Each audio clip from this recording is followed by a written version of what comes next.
His name is Luther Strode, and he was just shot 7 times in the chest, and it hurts. But the bullets seem to be caught in his muscles, and he knows that's impossible, but he also knows he can do this. As he tenses his chest, all the bullets come falling out of his body.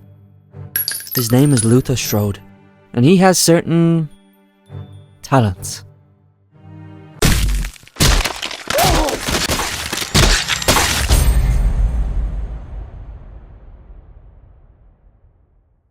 But before he became what he is today, we have to tell you how he got there in the first place. It all started with a book called the Hercules Method. His friend thinks he's an idiot for buying it. Is it really going to help you, he asks. He doesn't know, but he's willing to try anything. His friend can't wait until he kicks his bully's ass, but he'll just settle for him not kicking his ass. They finally reach his door, and they knock very carefully for some reason. And a woman answers, but only cracking the door an inch, so she can still keep it bolted shut. But she sees the two and opens up. It's Luther's mom, and while they're both laughing and joking, she desperately tries to hide her badly damaged hand. Inside his room, they talk about Luther's crush, Petra. He says tonight is the night they finally hook up. Yeah, in his wildest dreams, that is. His friend says he really thinks she's into him, but he's not going to take love advice from someone who's never even spoken to a girl he wasn't related to, that is. Luther knows he needs to find a change. Something that will change everything. Excerpts from the Hercules Method. Jesus, this is stupid. The key to the Hercules Method is to focus your mind, body and spirit towards one goal. By bringing all 3 into alignment, the physical enthusiast can bring all of them under conscious control. Such control is the key to change. Extraordinary change. Terrific.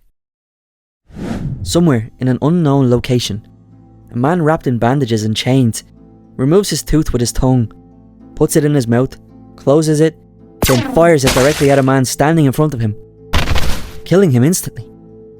You do realise, of course, we only have a limited supply of those. A bald-headed man groans at the sight of this uneasy event.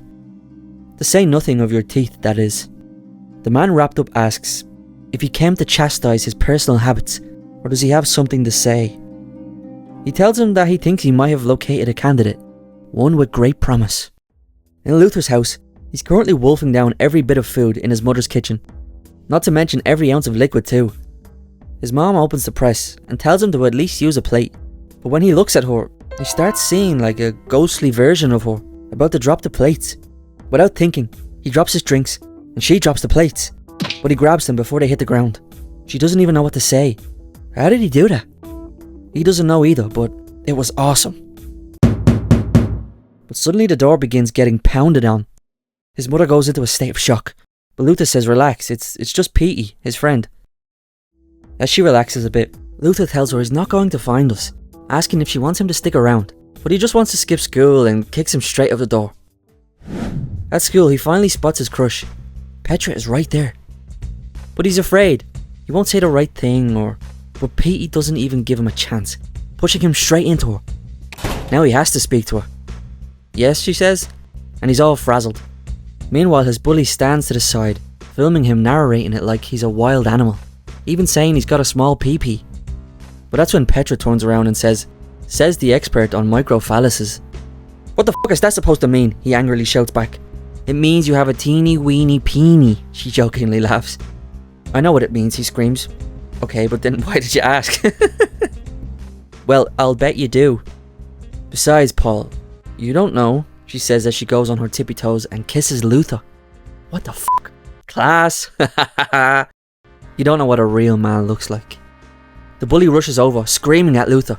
Don't think your girlfriend can get away with that shit. This isn't over. But he couldn't give 2 shits. All he heard was girlfriend. In gym class, they're playing dodgeball. And wouldn't you know it, the bully aims directly at Luther and launches an absolute cannon at him. He just caught it with inhuman reflexes. Then he slowly looks at the boy and sees those ghostly movements from before. But this time there's tons of them. It's like he can see every possible outcome he can make. Then he fires his own cannon, absolutely creaming the bully, taking him off the map. Elsewhere, on a ship filled with blood, a man runs for his life and hides behind a metal door, locking it behind him. Suddenly the door flies off the hinges and is crumpled into a small ball. The man begs for his life. But the ball man from earlier walks through the doorway, telling him not to beg. He made it 3 days. He should be proud. "Fuck you," he screams. But the bald man is not fazed at all, grabbing his leg and dragging him from the room. A few days later, back in school, there's rumours that his bully, who he put in the hospital, is coming back today. Petey asks why he even came in today though. What, does he have a death wish or something? But he's done running. But that's when the bully bursts in saying, "Hello bitch fucks." Luther immediately apologises, saying it was an accident. Shut the fuck up. Luther doesn't want to fight though. But he says don't worry, there's not going to be a fight. He asks if he thought it was funny, hitting him with a ball when he wasn't looking. And Luther responds back tenaciously, saying it was hilarious. His bully gets unbelievably pissed off, even bringing Petra into it, calling her a little bitch. Don't you talk about whore. Holy shit. Holy shit. Holy shit. At school, Petey is about to tap him on the shoulder, but he turns around and swats his hand away, as if he has spider senses or something. Petey tells him to cut back on the crystal meth kung fu, but he says he's just a bit jumpy today after everything that happened. They walk in and Petey says, "See, I told you it wouldn't be that bad." Every single person in the halls just went silent, staring directly at Luther. Petey thinks it's awesome, but Luther says it's not. Everyone is afraid of him now. He actually likes talking to people, so this situation couldn't be worse for him. But that's when they hear some angry muffling beside them. It's the bully again, but he can't open his mouth, it seems. Luther hasn't a clue what he's saying. Luckily, one of his buddies chimes in, saying he said Luther won't get him next time with a sucker punch, but Petey antagonises him, saying, "What was that? I couldn't hear you." He swings at him, but his hand is immediately caught by Luther. Crushing it without a second thought, he drops to his knees and then takes his head clean from his shoulders with one clean chop. His blood sprays everywhere, all over everyone. It's like he's in a bloodlust rage or something.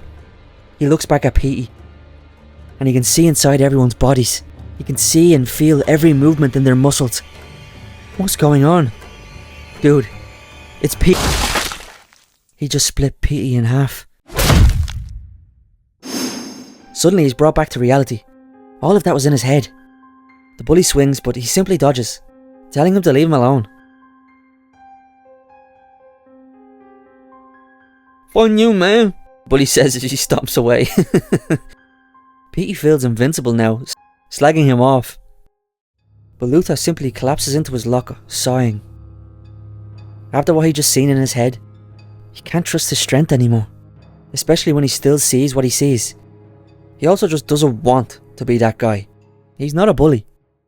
Petey says if he doesn't want to be that guy, then let him do it. Then proceeds to punch his locker.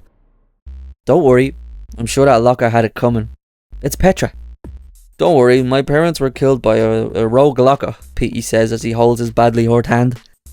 "So they finally let you out of solitary," Petra says, referring to the 6-week suspension he received for what he did to his bully. "Also, at least it looks like you used your time productively," Petra says as she feels his new and improved giant muscles. "Feels like you stuffed a condom with walnuts." I'm just picturing that in my head. Petey stands there awkwardly until she eventually shoos him away. Then she grabs him, saying, "Admit it, you only like me because my name sounds like Petey." But she's just messing with him. She tells him she's been sending him signals for years, and she's been getting nothing in return. Does she have to wear a shirt saying, "I want to fuck you, Strode"? And she grabs him and kisses him again. Now that was a signal. At the bully's house, he's lifting as many weights as he can. He needs his revenge. He's only envisioning one thing right now, and that's him smashing Luther's face in. Motherfucker. While he's intensely lifting, blood suddenly falls on his face. But where did that come from?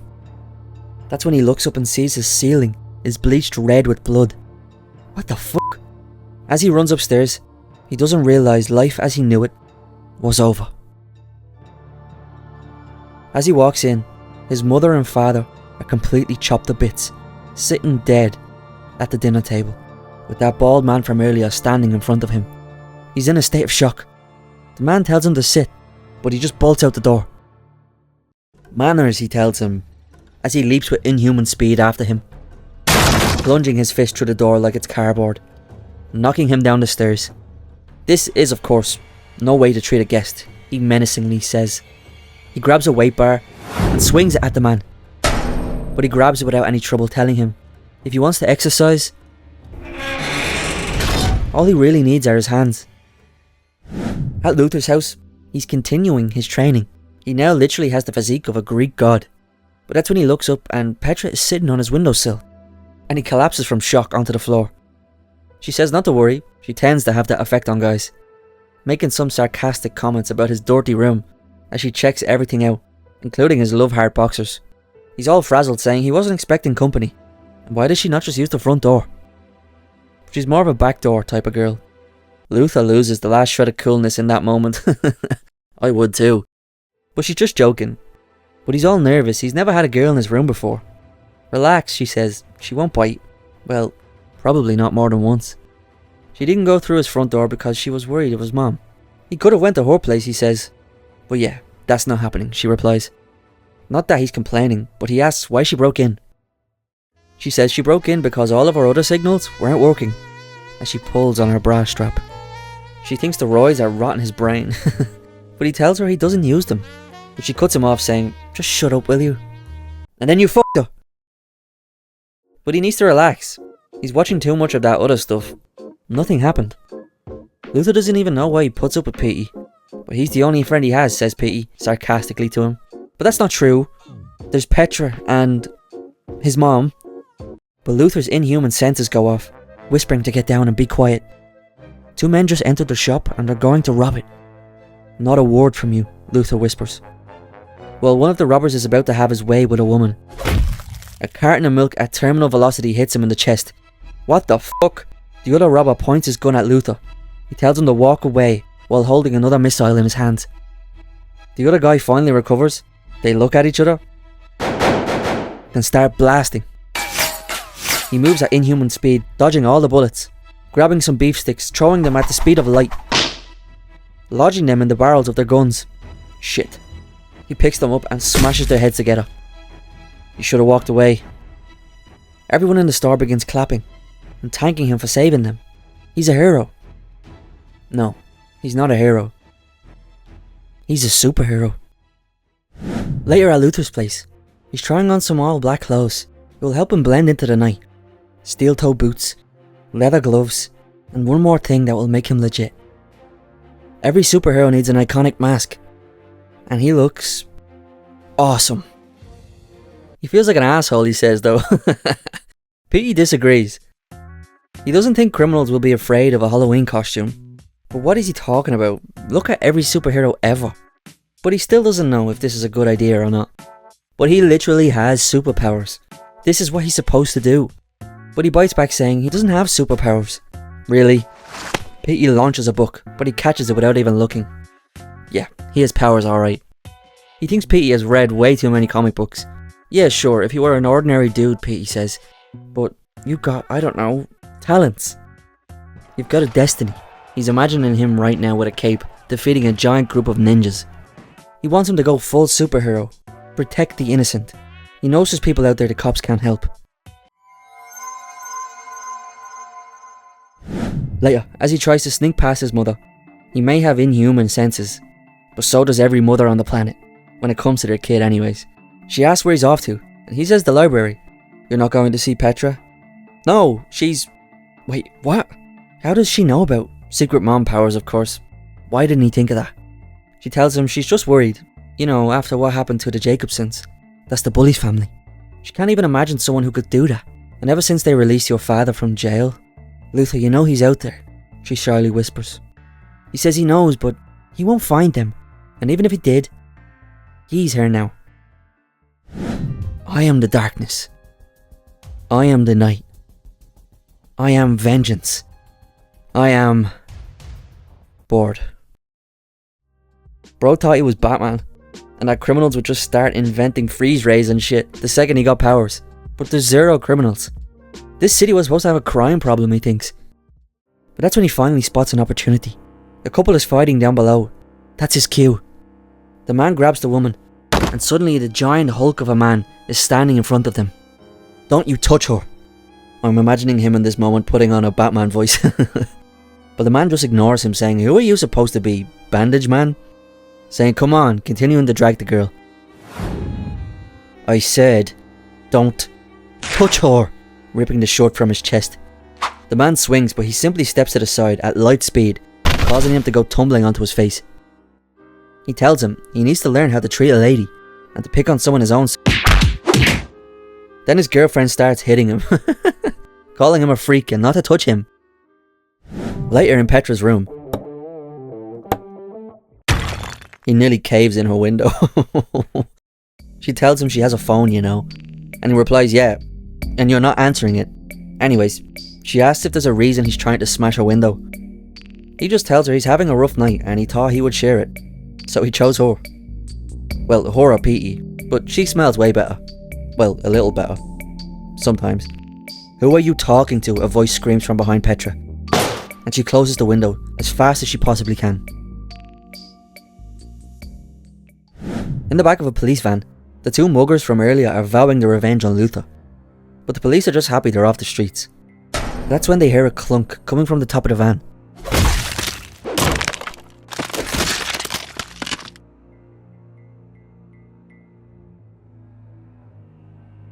What the fuck was that? The bald man from earlier rips open the back door with his bare hands and says, I've got news, gentlemen. You're being released early. At school, Petey is showing Luther the scenes left behind from last night, as someone took a pic before the police got there and posted it. It's the muggers from the other night. Well, he thinks it is. Their heads are sort of missing. First his bully, and now these guys are taken out with the exact same karate chop move. Petey thinks Luther has an arch nemesis. You know what I think Petra says, butting in? I think looking at, you know what, during a lunch is a little extreme even for them. The two boys say, yeah, they agree. They're clearly sick people, but at least they don't wear sunglasses indoors. But she just brushes that comment off. Then Luther asks what happened to her arm, and she immediately covers it, angrily saying she hit someone too many times for asking questions. I'm out, she says as she gets up to leave. He calls after her, but he clearly hit a nerve. Later in the man from earlier's house, the man seems to be counting some money, but when he walks inside, he's greeted with the frightened sight of Luther standing early in his doorway. He knew he was a pussy that hurted women, but a drug dealer too? Bonus points. Asking if he kicks puppies and steals from children. But that's when the man pulls out a gun, aiming it at Luther. But before he can even blink, the gun has left his hand and is already being disassembled. What do you want? He screams. I want you to hit me, Luther coldly replies. And he's game. Harder. Harder. Fuck you. Luther is a literal walking statue, asking if he's done, snapping his arm, saying how does it feel while knocking him to the ground. How does it feel when someone stronger than you decides to take their shit out on you? The man begs for his life. How does it feel to be powerless? He asks while lifting him into the air. How does it feel to know you can't do anything? How does it feel? Yes. How does it feel, Mr. Strode? The bald man and Luther finally meet face to face. He tells him to continue and just ignore him. But who the fuck is this guy? Ugh, how droll, he says, kicking the man on the ground. Finish it, he screams. The man still begs for his life. But Luther isn't a killer. It is finished, he says. No, it isn't, the man shouts, punching him in the stomach. But unlike everyone else, his hits actually hurt. The man says he's disappointed. Luther tries to catch his breath while examining the man, like he did to his classmates, focusing as hard as he can.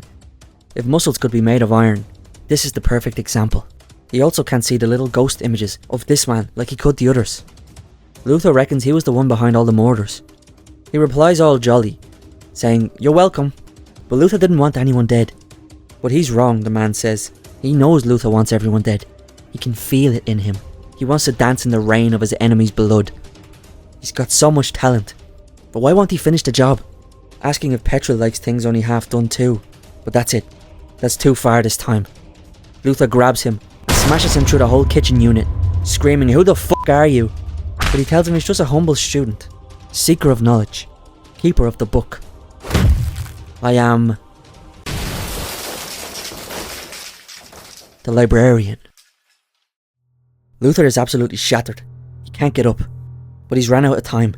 The police will be here shortly, and he doesn't want to deal with that, so they'll continue their little conversation elsewhere. Later, after the man Luther was kicking around gets brought to the hospital, his homies show up and demand to know who did this to him. That's when his phone rings. It's the librarian. He says he's a friend, but no friend would do this to a man. He asks the man if he would be interested in knowing who did that to him. But if you want to get whore, I wouldn't delay, Mr. Book. When Luther finally awakes, the librarian tells him not to try and move. He's physically locked his body into place. Only he himself can undo it. Where am I? He asks. You don't recognize this place? The librarian asks. Oh my god. Dad? He asks why he brought him here, but he says it's a gift.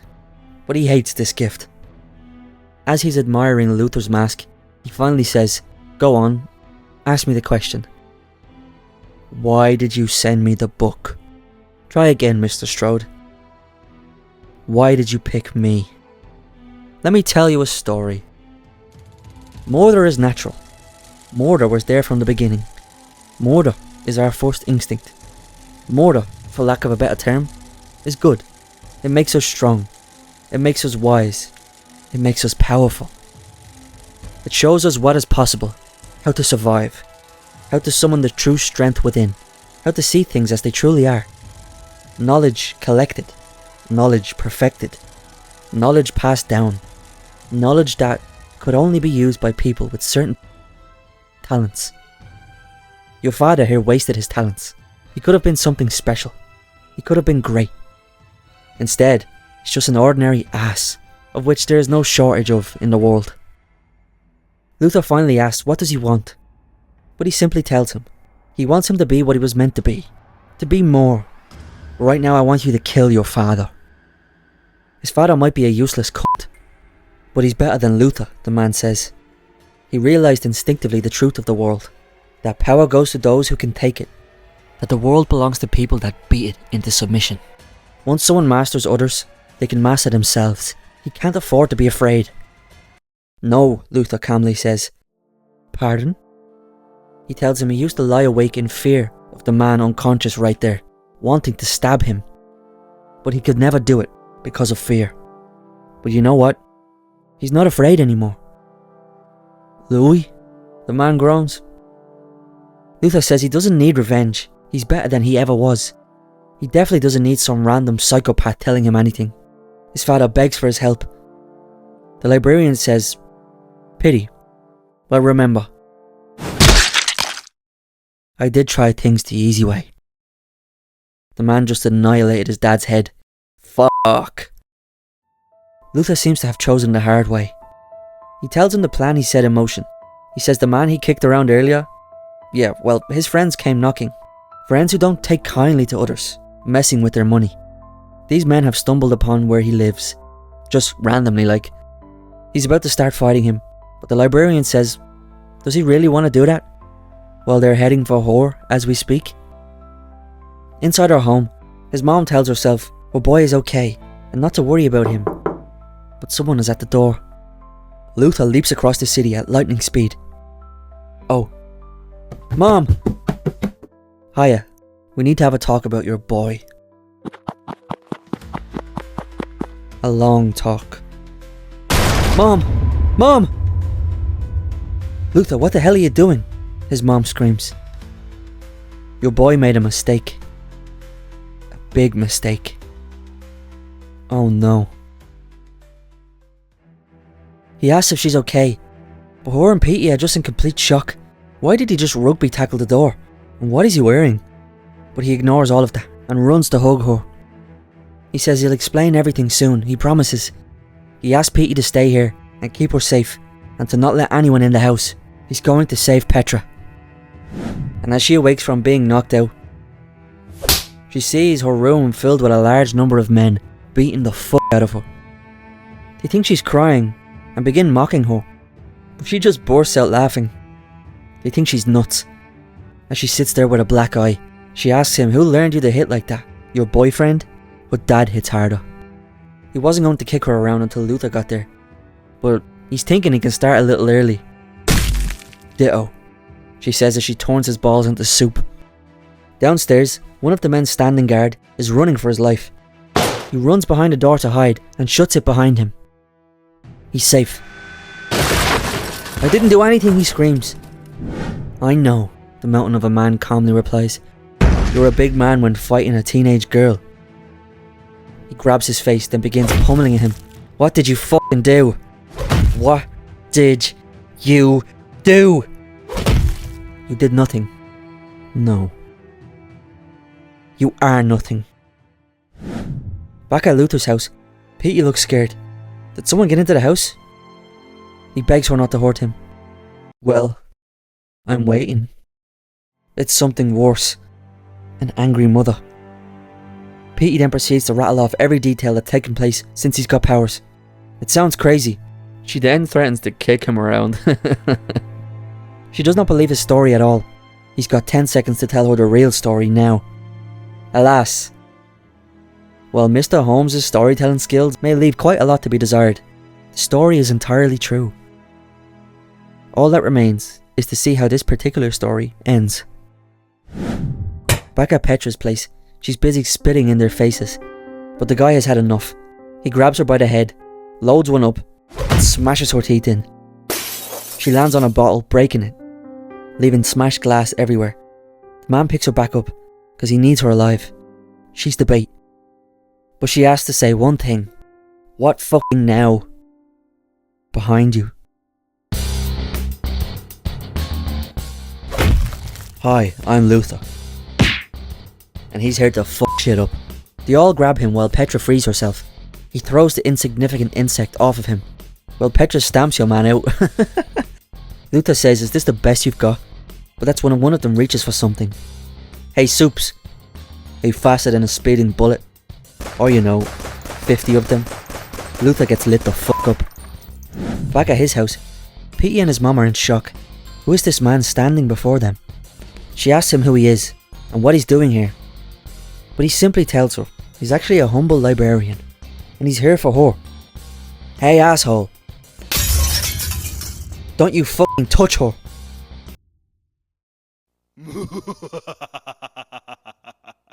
He tells her to run, and she runs into the bedroom. But he meant out of the house.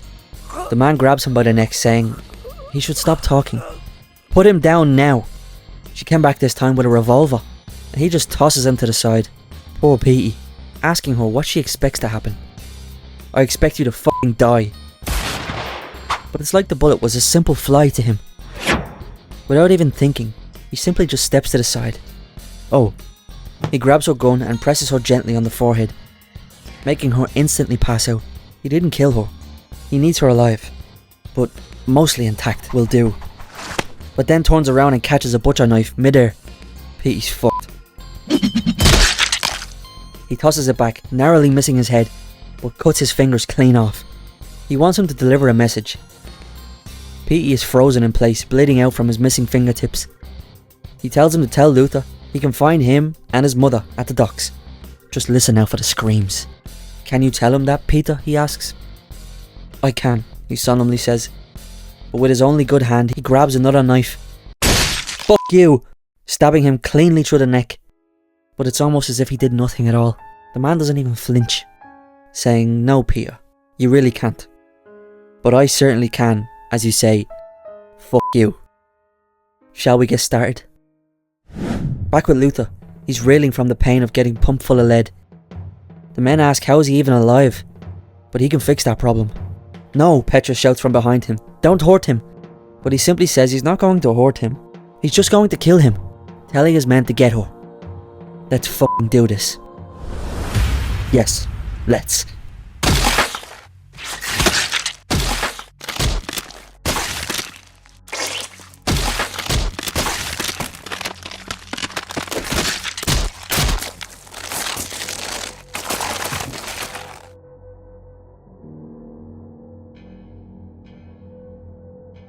Petra is a first-hand witness to the birth of a god in action, and can't take it, so she passes out from the disturbing scenes, and then awakens on Luther's couch sometime later.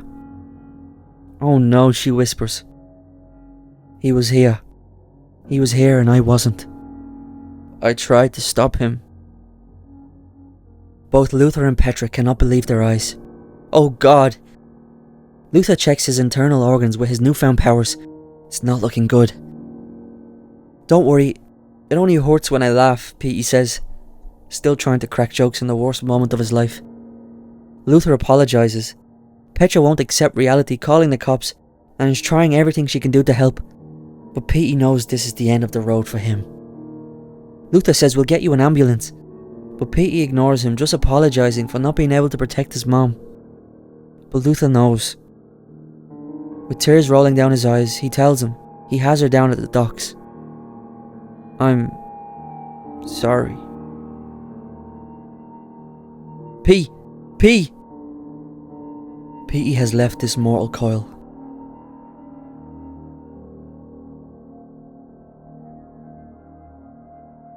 Petra attempts to console Luther, but he says, "Don't touch me. Just don't." She tells him to go to the police, but Luther knows they won't stop him. Only he can. He has to end this. But Petra still doesn't even know who he even is, but he simply says, when the police come, to tell them whatever you want. They can't stop Luther, and they sure as hell can't stop him. But Luther can. At the docks, the librarian is meditating on his pinky finger. He can tell she's trying to scream, but with what he did to her, she's unable. But he tells her she can't actually scream. She has the power to undo what he did. She has the power to snap those iron chains on her wrists. She even has the power to kill him. Everyone does. There's so much potential out there. So much talent. He grabs her chin slowly and whispers, "Even you, would you like to try?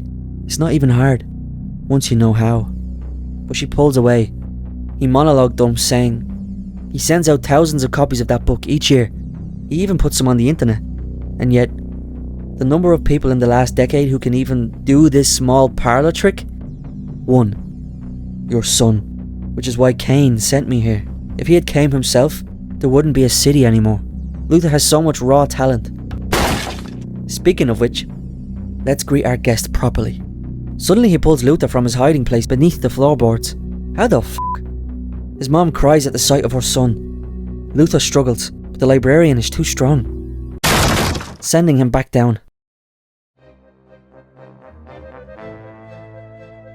He leaps back up, and his mom is so happy to see him.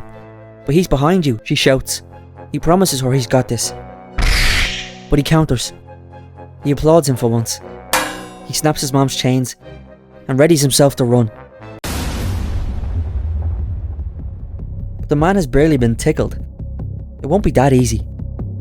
Luther charges him, standing on a wooden plank, lifting it up, punching it into 1,000 mini daggers.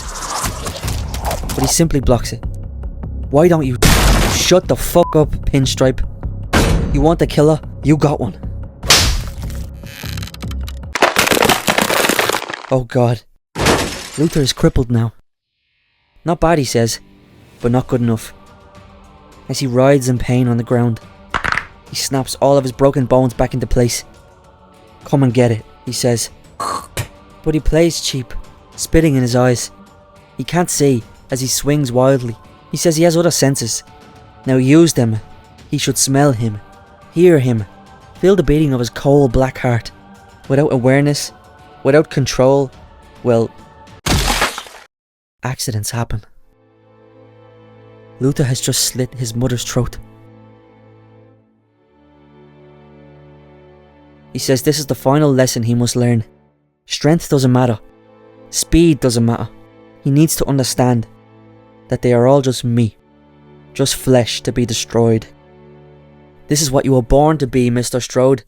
The butcher, the destroyer, the reaper. And everyone you love will die. Once he walks Cain's road, there's no turning back. No. No! I can see now. I understand. I can see you're just a man like me. Something primal has just awakened in Luther. All men die. Especially you. Can Luther actually defeat him? Kill him? He doesn't know, but he can try. He tells him he has more talent than him, maybe as much as Cain. But talent isn't everything. Of course, it can't be said that he doesn't have guts, as he pulls his intestines out like a rope. The man doesn't even appear to be in pain, literally missing an eye. But Luther can feel it all. And it looks like that was the last thing Luther Strode will ever do. The man has intestines wrapped around his neck and dragged to the floor. Luther's alive. Maybe I figured something out for myself. He's done it. He's won. He's finally beat him. I know this should be impossible, but I am just flesh too. He was right about that. And when the mind commands it, the flesh obeys. He thinks as he stuffs his guts back into his stomach. He apologises to his mum. He only wanted to be better. He only wanted to keep her safe.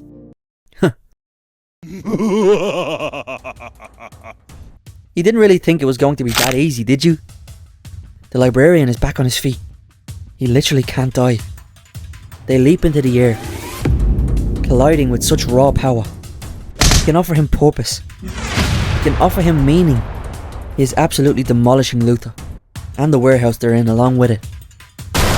Or he can offer him death. Death, he screams, snapping his arm. Such a waste of talent. But Luther reverses the momentum. You say I'm nothing.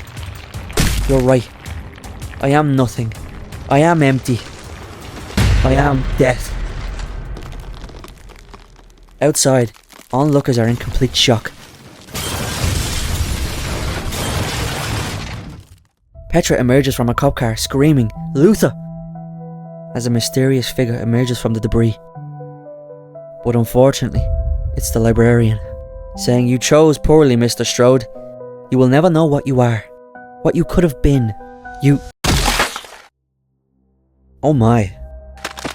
"I know what I am," Luther screams, ripping his spine from his body. "My name is Luther Strode, and I have talents. I know the secrets now. I know what is inside. I know what I was born to be. I know how to kill these men. I know that I could dance between the bullets. I know that they are all just meat for the butcher's block.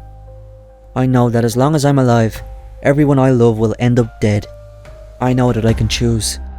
I know that I can save her." Luther sprints towards the cops as they fill his lungs with bullets. But eventually, it gets too much. Even for him. Luther Strode, the living god among men, has fallen. In a motel somewhere, a pimp and a human trafficker are talking about making money and all the different things they can get their girls to do. They're actually expecting one now. This should be... What the fuck? The man's head just got obliterated. The same hand grabs the rest of his body and pulls it and the door off its hinges. The other guy inside keeps repeating that he has a gun. One with bullets. Shoot, shoot, shoot. Then he looks down and sees his partner's desecrated corpse, smashed up to bits on a truck. He tries to make a run for it, but turns around and basically hits a brick wall. Oh god.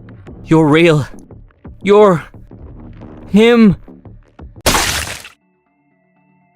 In his living space, because I'm not calling this a home, he's got hundreds of IDs pinned up on his wall. I'm assuming that's all the bad people he's taken down over the years. There's exactly 750. Counted them myself, give or take a few. He unwraps his costume and finally gets to wash all the blood from his skin. Imagine what it would take. Imagine if all you had in life was death. Imagine what you would become. In a diner somewhere, two bosses of a crime syndicate are discussing the topic of half the guys that work for them keep turning up dead. It's a bit weird, no? And not just dead, mutilated. The older man says the young man's father didn't believe any of this legend shit. But he's not his father. He shows him today's newspaper. The older man says it's nothing. Two assholes died. It happens all the time. But that's the thing, he says. Those are his two assholes. The older man is still getting used to this new boss, as he's still used to the man's father. The young one tells him, "Tell me, Did you argue with my father? No. No? No, Mr. Hill. You have to give respect to receive it in this line of business. Thank you, Mr. Duval, he says. We ain't open. I said. Two guys just walked in and planted the diner server into the wall. But these two degenerates are apparently Mr. Hill's guests. They got a really good recommendation from someone he knows, and then orders his men to put the guns down.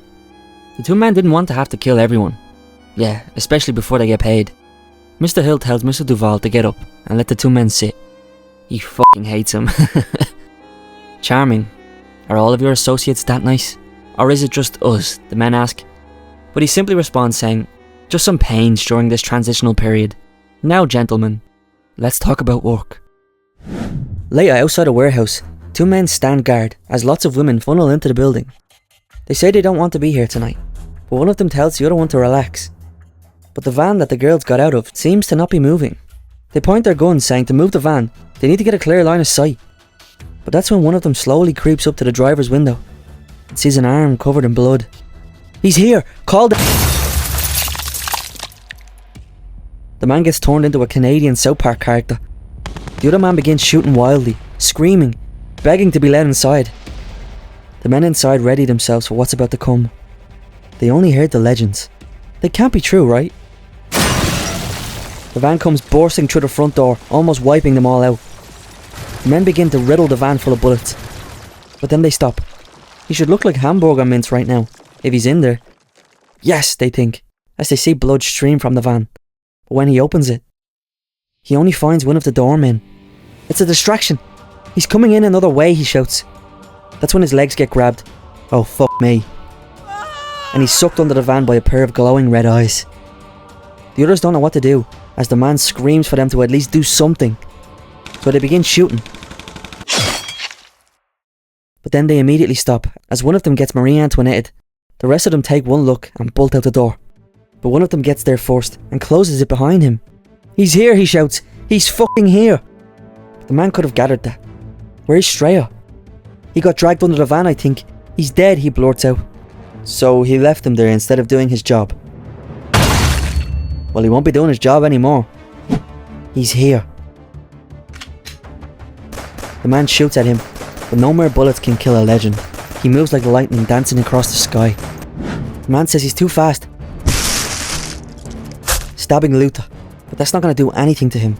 He tells the girls to shoot him, but Luther shuts him up, plunging his fist into his chest cavity, tossing him across the room. The women beg for their lives, but he doesn't seem interested, just standing there coldly with the guy's heart in his hand. Pause. I've seen enough. Mr. Hill, Mr. Duval, and another man has been watching this all unfold. Mr. Duval asks how many died, just so he can have this little experiment. All of them, the mystery man replies.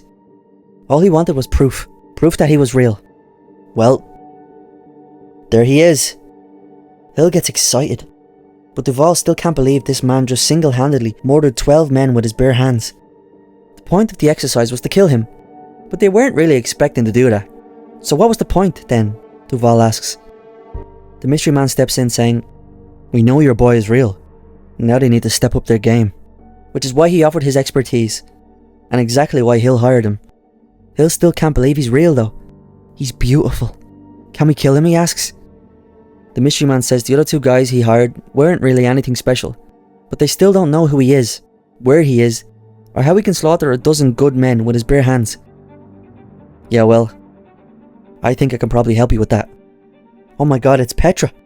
What is she doing here? She's there to consult. She claims to have, and seriously better have, insider information about our own personal nemesis, Hill says. Petra reveals the tall, dark and murderous there is Luther Strode. He ruined my life, so I'm going to help you kill him. Later, while Luther is doing a handstand on one finger, he senses a familiar aroma in the air. Petra climbs in the window, making as much noise as she possibly can, pointing her gun immediately. But nobody is there, just an empty run-down room. She calls out, but gets no response. Where the hell is he? Then she looks up. and sees what's been taking up so much of his time lately. She gets flashbacks to that night. So Petra, come to kill me? She panics, letting her pistol go off, then slips. Kill him? He nearly just killed her. Put a bell around your neck next time. He asks why she's here, but that's a simple one. She's trying to find him. He offers her a hand up, but she seems to be afraid of him, saying, "You're going to turn my arm off, aren't you?" He doesn't seem too amused by that one. She tells him while he was growing his muscles, he should have grown a sense of humour. He tells her she looks different, that she's changed. She's changed? You've changed, she says back. But he hasn't, he softly replies. What's happened to you? She says curiously with a worried tone in her voice. She slaps the face off him suddenly. Don't do that again, he says. Oh, what? She replies. That's what I thought. He asks again why she's here. Why am I here? Why am I fucking here? She's there because he wasn't.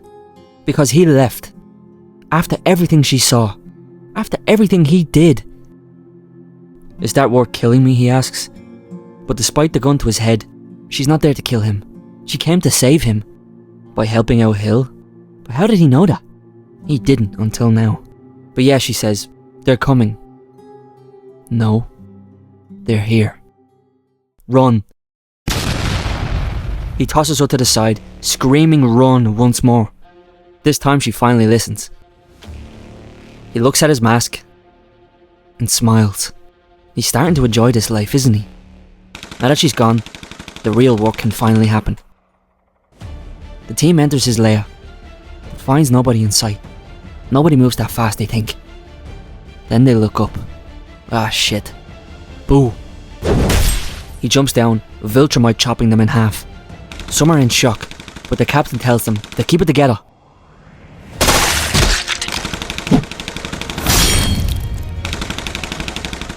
He called it in saying he's not being paid enough for this. It's only been 5 seconds and he's down 4 men. Outside in a van, Mr. Hill and Duval sit in safety, giving commands to the soldiers. Well, Hill attempts to, but he's still too new to this. Duval swipes the walkie-talkie, saying the price is tripled if they get him, or he can walk away now and everyone else died for nothing. But they say fine and pan out. He tells the mysterious stranger what's happening, but he simply replies saying, oh, he's going to kill them all, but he just wants to push him a bit more. Back inside, Petra looks for an escape route and finds an open window, but it's a long way down. Plus, she's not going to even get to attempt it. One of the men have her cornered in the room, saying drop the gun. She's got nowhere to run. They knew she would lead them right to him, so let her go then, she says. But they're not finished with her. Yeah, well, I'm done with you, asshole. Awesome. In a long hallway of open doors, the men slowly walk and try and clear each one. One of them gets their head pulverized, and the other calls out, he's here! He's here! Be quiet. Fuck. Hiya, kid. Well. He just absolutely launches the poor bloke out the window. I'm flying! When he turns around, he's surrounded by all the other men still alive. He's about to rip them apart, but Petra comes out of nowhere and distracts them. Luther finds his opening, taking away their guns so they can't keep shooting Petra. She panics as he calls for her. She knows what that signal is and gets out of dodge. He sees their bodies for what they truly are. They're ants to him. He literally punches the blunt end of a gun through someone's chest cavity. But there's still one alive. And if I was him, I would have just played dead. So, Luther? I can't believe this happened twice tonight. Hi, Luther. Are we done here? No. He tells him he's fast, but he ain't fast enough. So how about we end this peacefully? Relatively speaking, of course. Okay, he slowly replies. Just don't hurt her. As all of the blood drips down his arms. Petra drops to the floor and he uses the blood like a whip, blinding the man. He sprints and leaps, ready to end him finally. No fucking way. He cancelled it out. Yes, way indeed. Now, really, Luther, did you really think you and the librarian were the only ones? Oh shit. He tells Luther he's distracted with a whore. She's a walking, talking weak point for him. Bite me, fat man. That's what he means. She's going to get him killed, or worse. She has spunk. She says, I'll show you spunk. He likes spunk. Okay, pause. Spunk means something different in Ireland. Luther rushes him from behind, but he barely budges, calling him predictable, pulling his hair and swinging him down the long hallway. He tells Petra to get out of here, basically begging her, catching the man's foot, calling him slow. But not predictable, the man says, nearly taking his head off. And now that Petra is gone, he's got no distractions, no holding back. They stare each other down, and Luther lunges at him, but he reveals some kunai, flinging them into his chest. But they actually stop him. He feels almost paralysed by them. He drops to the floor, then reveals that they were laced with neurotoxins. Now it's making its way into his nervous system. Sure, the mind commands and the flesh obeys, but that only works if the mind and the flesh are talking. When someone as talented as him in the method appears, something tends to happen. Once upon a time, we could do as we pleased because there was no one who could stand against us. Strength of will and strength of arm were enough. But time and technology marches on. We are not, as you deftly demonstrated with the librarian, immortal. Weapons were developed that could wipe us all out. Even Cain. So a decision was made. Cain was the first. He had himself bound. As an example to the rest, we needed to remain secret to our work. Those that couldn't and wouldn't control themselves, those that's power was such that it couldn't be controlled. He charged me with finding them, binding them. We were never as good as you. Not me, not the librarian, but our weakness was our strength. We could do our duty in the world. Which brings me to you, he says. He tried to keep his mayhem under wraps. Bribes, threats, murder. Didn't he think it was weird that nobody said anything after you disappeared from that morgue? But it was too much noise to silence. As he's about to inject him with something, he spits his tooth out like a missile, smashing it, pushing away from the man. Well, ain't that a hell of a thing, he says. No. I'm a hell of a thing. We'll see. He's almost back to full strength, but some parts of him still can't move. Grabbing him, saying he'll kill him. But that's what they all say, he replies, as he gets flung across the room. The man picks up a gun and begins firing, but we know that will do nothing to him. Outside, Petra spots a van. The men came in and lights it up. Duval springs out the back, firing on her. You little... Yeah, I think I know the rest. She puts 3 into him, but he's wearing a vest, so he's fine. And she doesn't even need to say anything to Hill. Suddenly the old man comes flying out of the building, crushing the van, almost hitting Petra. Hill tries to grab a gun, but Petra notices, pulling the trigger. But she's empty. Ha! He shouts in delight.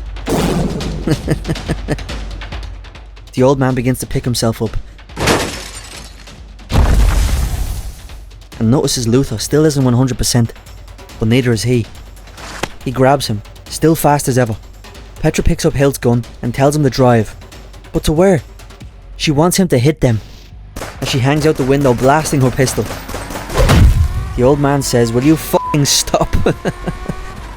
as Luther kicks himself away, leaving the old man to get obliterated by the van. He calls for her, and she emerges from the back. He thanks whatever God is out there for her. For you, big guy, anything. Except anal. I love Petra. Behind you, he shouts. But it's too late. The old man has her, and if Luther wants her back, he has to come and get her. He sprints faster than he's ever sprinted before, but they immediately drive away. No, he screams, as she calls out for her man. Almost there, but the toxin is still in his system, and he fails, tumbling to the ground. Meanwhile, Duval is bleeding out on the car behind him. There's no point of him even picking up a gun after seeing the boogeyman in front of him. He asks him where, but he just says "fuck you," spitting in his face. But Luther tells him he has no idea what he's dealing with. He'll kill all of his men. He needs to be taken to him. Inside the van, Petra has been disabled by the old man. He was impressed today with Luther. Bill asks what's even happening. Well, he hired him to stop Luther. She's how they're going to do it. They need bait. At Hill's mansion, he's still complaining, but the old man has many backup plans. They're going to be fine. Hill doesn't even know how the old man is still walking, to be honest. He walks up to a safe. Plan A was to stop him back there at his lair. But this is Plan B. Plan B? I'd suppose he means me, a man appears from the safe saying. He's chained and wrapped in bandages. Hello, Jack, the old man says. The two are in shock. He needs his talents. He tells him a student is coming. Stop him if you can. Kill him if you must. And what is his reward, he asks. That is your reward, he says. But no reason not to let you enjoy your vacation, the man says, as he notices Petra, and is quite interested. Delicious, he says, grabbing her. All his things are there too, but the man warns him. He put him in the box once. Try and escape, try and do anything he wasn't told to do, and he'll put him back in and throw him into a lake. But he promises to be good, as long as he gets to enjoy himself. He tells him, if he gets him, he can have her. Ah, beautiful. Just beautiful. Hello, my darlings. And when does the quarry arrive? Oh.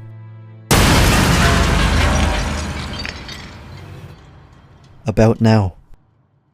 This is going to be ever so much fun. Luther comes bursting in, asking who the mysterious new man is, while Hill's desecrated body hangs from the stairs. He's one of them, isn't he? Oh, there's no them. It's just us, Luther. I imagine him talking in a slimy, sneaky way. Pretty soon it's going to be me. Landing and slicing up his back. He says he found his weakness already. Luther flies at him with a spinning kick, but he dodges it. No finesse. Strength. Speed, certainly. But grace? Style? Somewhat lacking.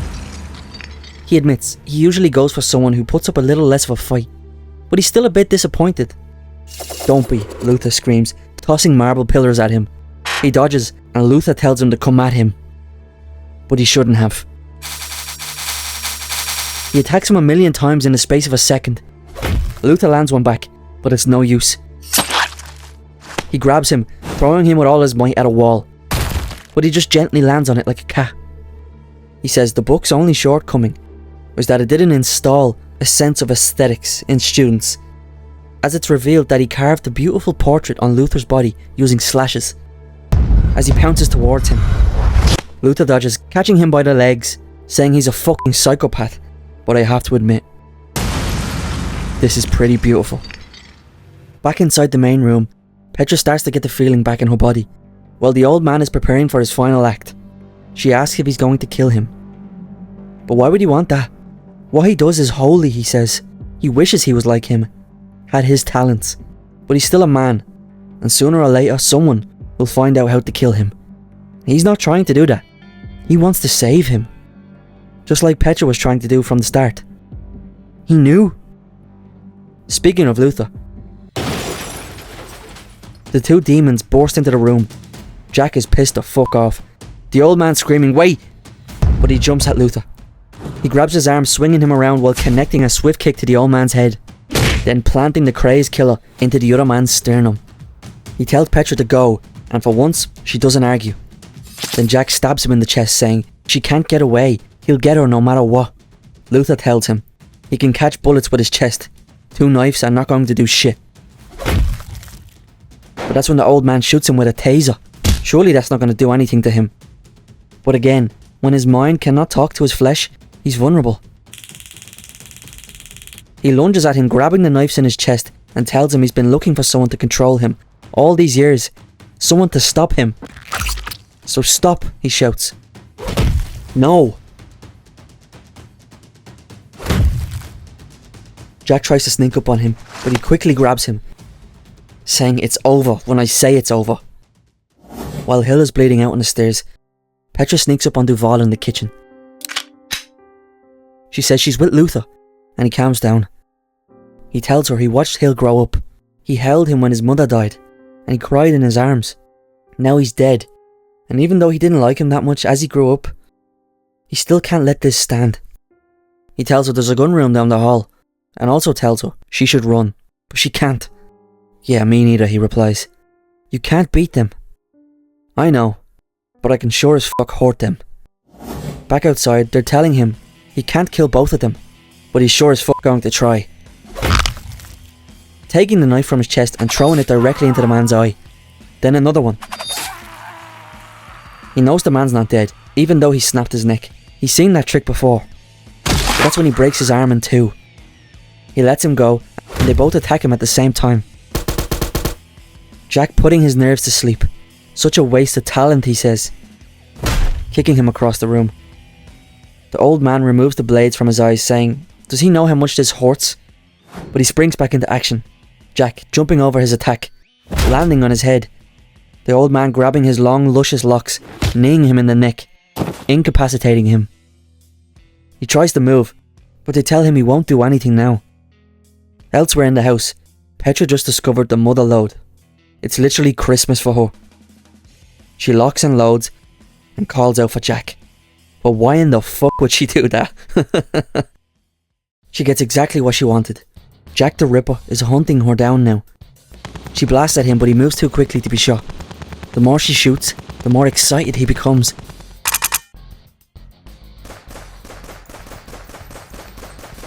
Eventually running and locking herself behind the door, but she surely knows that's not stopping.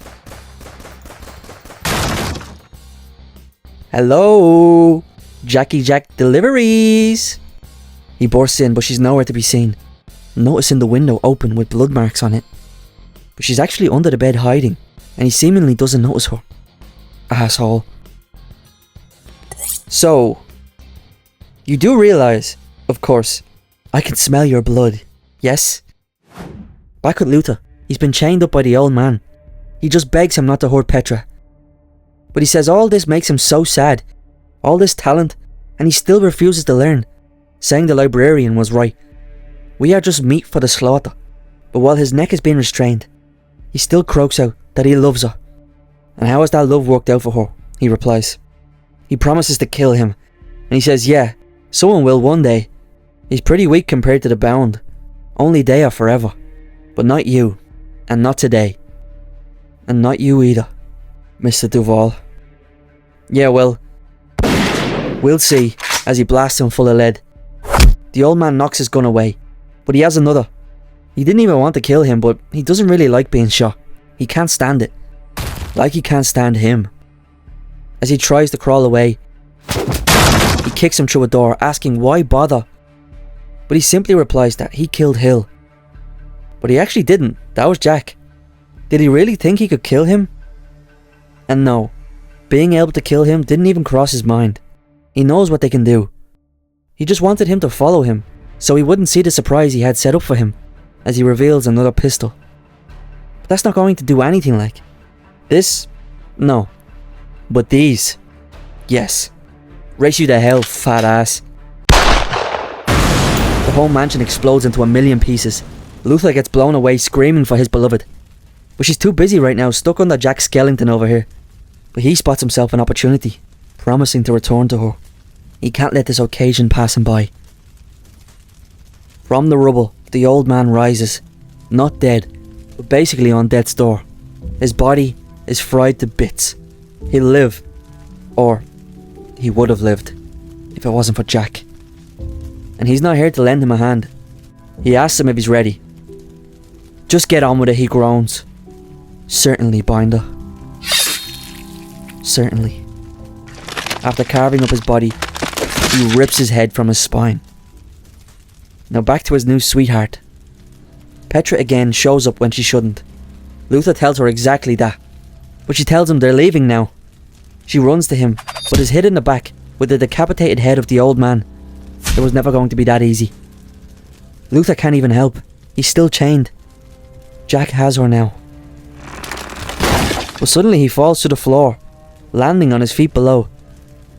And that would be his cue to leave. He says he has other things to attend to. Luther screams for her to leave now. The place is going to collapse on them. But yeah, that's not going to happen. She didn't get shot and carved up to leave him here to die. No matter how suicidal you've decided to be. You born, I born. Besides, I'm just about out of places to run. Luther tries to break his chains but can't. She tells him he doesn't have a choice. If she dies like this, she'll make his afterlife really shitty. He tenses as hard as he can. Nothing in this world has stopped him before. Was all of this for nothing? Petey. His mom. Petra. No! He yells at the top of his lungs, breaking every chain wrapped around his body. Fucking finally, Petra cries. He picks her up and bursts out the burning building. They did it. They survived. Petra, I are a big dumb idiot. Seriously. They can finally be together after all these years. Except, they still have a problem. Where the fuck is Jack?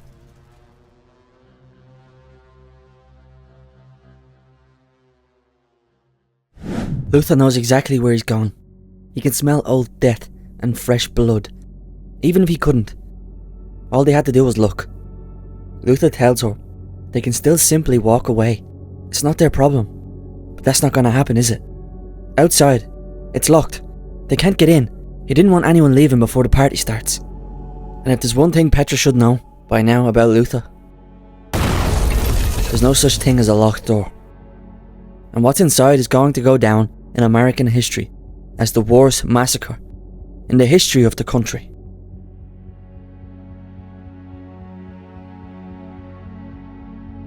Petra pukes at the sight of the desecration. How did he kill so many people? So fast? But you see, that's the thing. They're all still alive.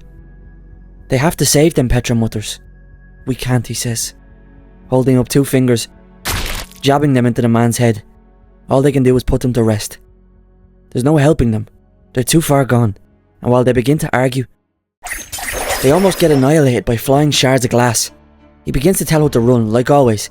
But this time, this is the end. She's not going anywhere. Not this time. And where the fuck is this asshole?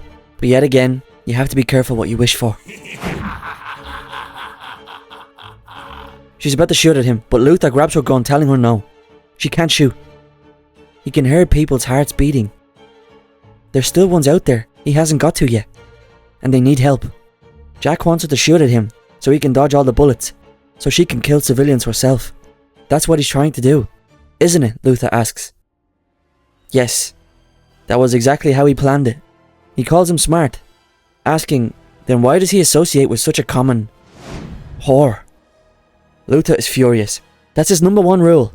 Nobody disrespects Petra. But she can handle herself. But she just missed every single shot. He's so happy right now. He's going to have so much fun. She needs to start practicing more, to be honest. But enough messing around. The real battle is about to start. He launches himself at Jack, almost destroying half of the building in the process.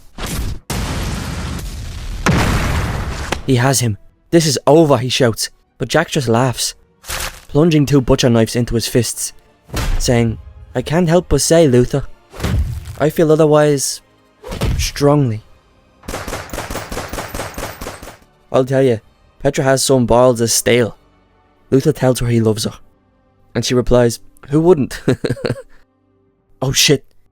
A pair of rogue legs fly her way, but he intercepts them in midair.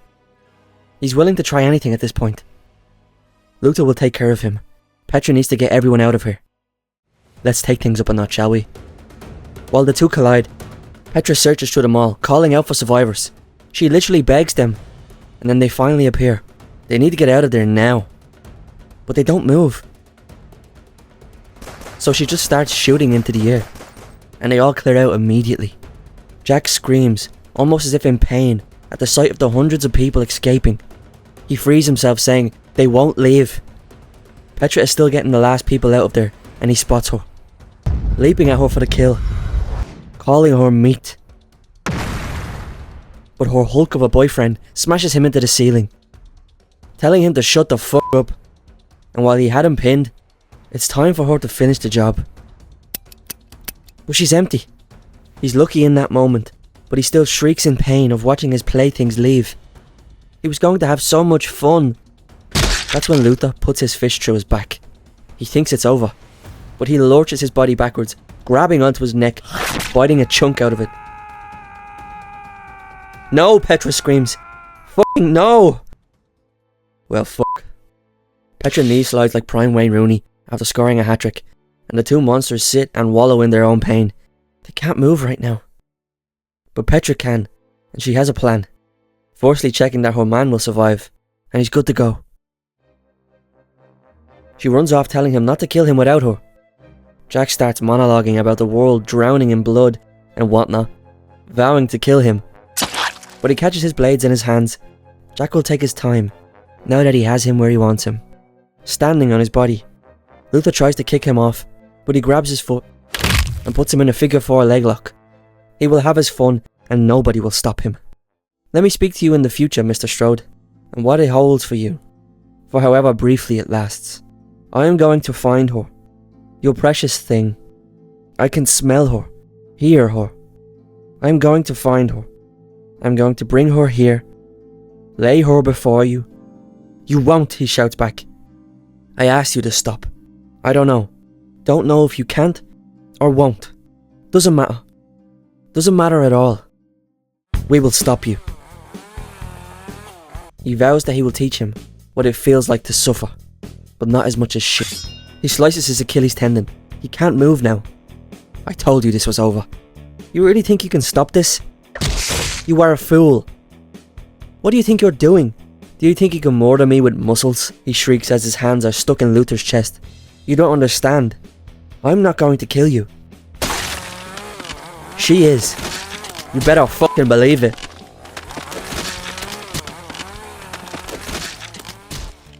There will always be others. Cain has many students. There will be others. Yeah. But they won't be you.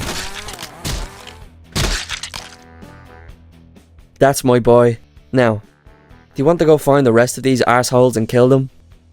Or, you know, not?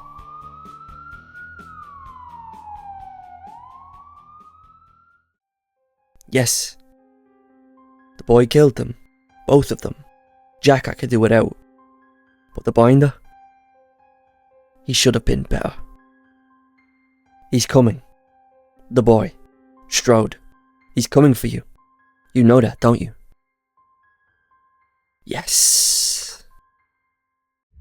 In the beginning, there was a man, born from Adam and Eve themselves. It is told that he committed the first murder to ever grace this planet. No man or no army could stand in his wake.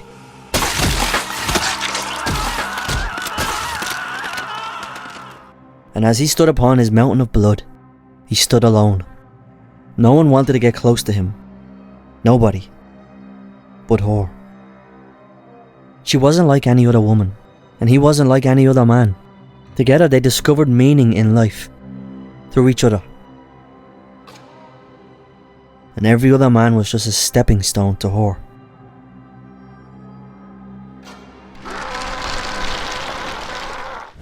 "5 years ago.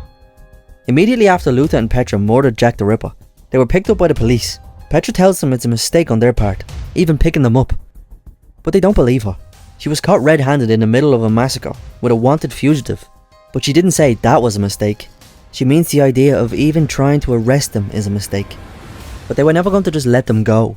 They're covered in blood and the only 2 people left alive at the crime scene. She just simply tells them there's not a hope in hell they even make it to the police station. Does she really think she's going to get out of this though? Me? Fuck no. You got me cuffed and stuffed, dudes. Thing is, it isn't me you should be worried about. Inside the armoured vehicle up ahead, a bloodied monster of a man is chained to the ground and surrounded by half a dozen men armed to the teeth. But they're sweating their balls off, even being in the same vicinity as him. Why is he so quiet? They tried to calm each other down, He's creeping them out. Apparently one man was there when the police gunned him down 5 years ago. He can't believe he's even sitting in front of them. Shut the fuck up. I'm listening, Luther slowly grins. It was like a jump scare to the officers. What's he listening for, they ask. The bridge. They begin to freak the fuck out. They try to radio it in, but then his chains begin to buckle. The officer says, don't try anything, Strode. Nothing's happening, do you understand me? I'm sorry. Suddenly the whole bridge groans and bends. The van he's in flips on its side, the cop car behind it screeching to a halt, while Petra gleefully claps in the back seat. She told them. The cops get out to check on the scene. A steel beam gets lasered into the front of the car, almost splitting it in half. About goddamn time, Petra yells from the back seat. The bridge is in utter chaos right now. Luther bursts out the back door, holding it like a shield. The two cops begin shooting at him. He blocks using the door, while Petra tries to smash her way out of the car. He picks up a helmet, launching it at one of the cops, leaving only one left, absolutely petrified. Luther winds up a punch, breaking the sound barrier in front of the cop's eyes, then stopping before he connects, flicking him, instantly knocking him out. Petra says she was beginning to get worried, but that's when the other cops slowly start awakening from the crash. Luther blocks all the shots, and then stays perfectly still. The cops are sweating literal bullets. He asks if Petra trusts him, and of course she does. Grab on, he says. No matter what happens, this will suck. This already sucks, she says. How much worse could it get?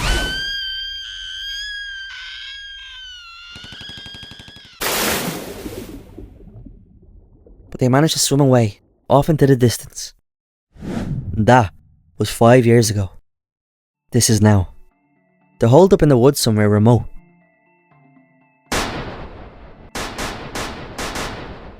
And Petra has been practicing her aim. Who is the motherfuckest of all the motherfuckers?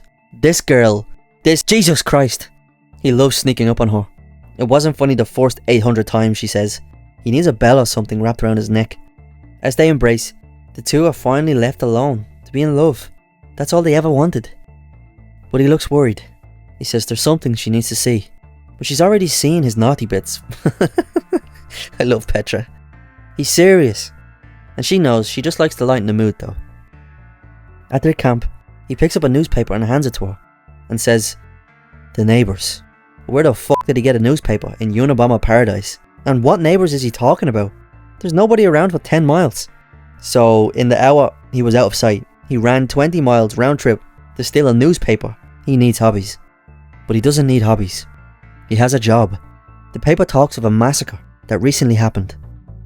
Petra has a worried face for once, asking if he's sure. And he is. But what if it's just a standard run-of-the-mill psychopath? It's not, he says. It's them. And it's time. She erupts with joy. She'd been waiting so long for some action, she literally can't contain herself. They have to go to the city. And then follow the blood. In a bar somewhere, a man is eating what seems to be steak, saying he's had better.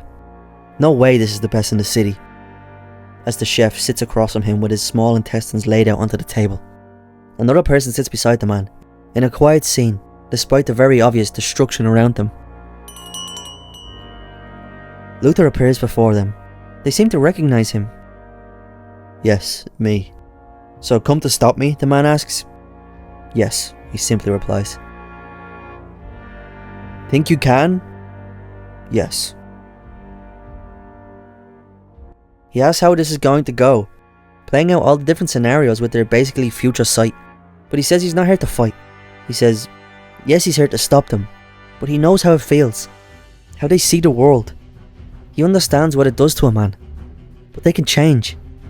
The man assumes Luther is taking pity on him. Maybe he's just lashing out because of a bad childhood. No, he laughs. He had lovely parents.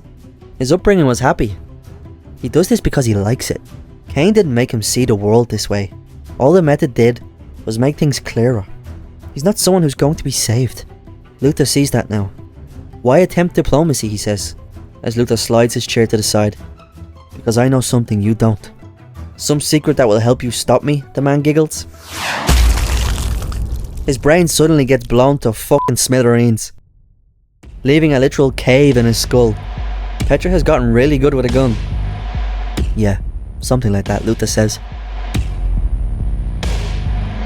Him and the other person stare each other down. This isn't going to be as easy as the first one, is it? They toss a table at him to distract him, leaping out the window. Fuck, Petra thinks. Luther follows immediately. Shit. They know it was her. She smiles like a maniac. They jump, but Luther catches them by their long, luscious locks, slamming them down back to earth, while Petra still panics. He says, "You don't have to do this." "But I want to." They grin back, blood dripping through their teeth. Petra leaps down gleefully to the fight, landing and then immediately running for her motorbike. "Go," Luther screams. They get the upper hand, about to crush Petra.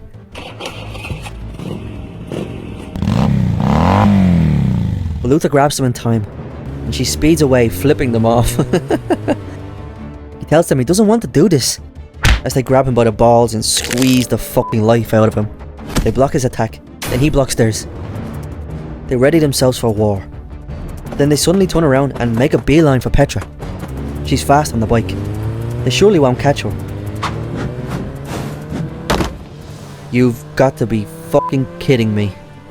They're gaining quickly, and Luther is pretty far behind. They appear on the horizon like a god ancient humans would pray to in the past. Petra shoots, but they dodge all the bullets, coming in for a Detroit smash. She manages to dodge it as they tear up the road around them as if it was made of rubber. She speeds off, but they leap onto a FedEx van, following in hot pursuit. Literally not even fair. Luther can only look on as for some reason he's still lagging behind. He makes his own leap of faith across the motorway onto oncoming traffic, crushing some poor person's car to pieces, launching himself looking like Superman in flight. He's not far off them now, and he reaches and stretches his whole body. His fingertips are millimeters away. Fuck. He misses, face planting into the asphalt, tearing up the ground beneath him like the Hulk he is, grabbing onto a speeding car whizzing past like the Hulk's Canadian nemesis, looking in the window, saying, "Go faster." Okay. The sports car catches up pretty easily to the van, but that's when they leap off the side, smashing through the side window, turning the driver's head into a red mist, flipping the van, leaping out the other window, straight at Luther, as he copies their exact action, meeting them in mid-air as he dodges their attack, flipping them like 20 times in the other direction, telling them they can stop this. But he can't change their mind. Well, he's going to try anyways. Petra pulls the brakes, Akira sliding up ahead on the freeway. Why is she stopping? She should be running. She even tells herself this, as the two behemoths discuss how the battle will be decided. They say they're going to miss their brother, but it was inevitable. They were never going to be bound. Luther says, do they really think he'll let them kill them? They think the situation is actually simple, to be honest. I'm willing to kill you. You are not willing to kill me, so I will win. I don't want to kill you, he slowly says. But I fucking do. Petra rushes in screaming, launching her bike into the mass murderer as Luther holds her back. Oh my god. She doesn't stop, does she? Laughing her arse off in the process. She's loving this. Luther calls her the dumbest person alive, but he has to admit, that was cool. But suddenly one of her bike tires comes hurtling towards them at 1,000,000 miles an hour. Luther dodges and tosses Petra to the side, sidestepping another attack, carrying their momentum through a concrete wall, knocking an 18-wheeler off the edge of a cliff as he leaps off after it, saving the driver from certain death. As they crazily leap after him, he dodges once more, tossing the driver back onto the cliff face, sprinting up the side of the fallen truck. As Petra runs to the side of the gorge, praying her beloved isn't dead. Another life, brother. Petra closes her eyes and says, okay, that big idiot is going to be right behind you. He's going to be there. He is. I am, Luther calmly says, and she turns around and begins pummeling him. She's mad, but she's also glad he's safe. Then randomly, a white car is parked beside them on the bridge, and a woman is leaning on it, smoking. And then she says, now let's see if you can do better.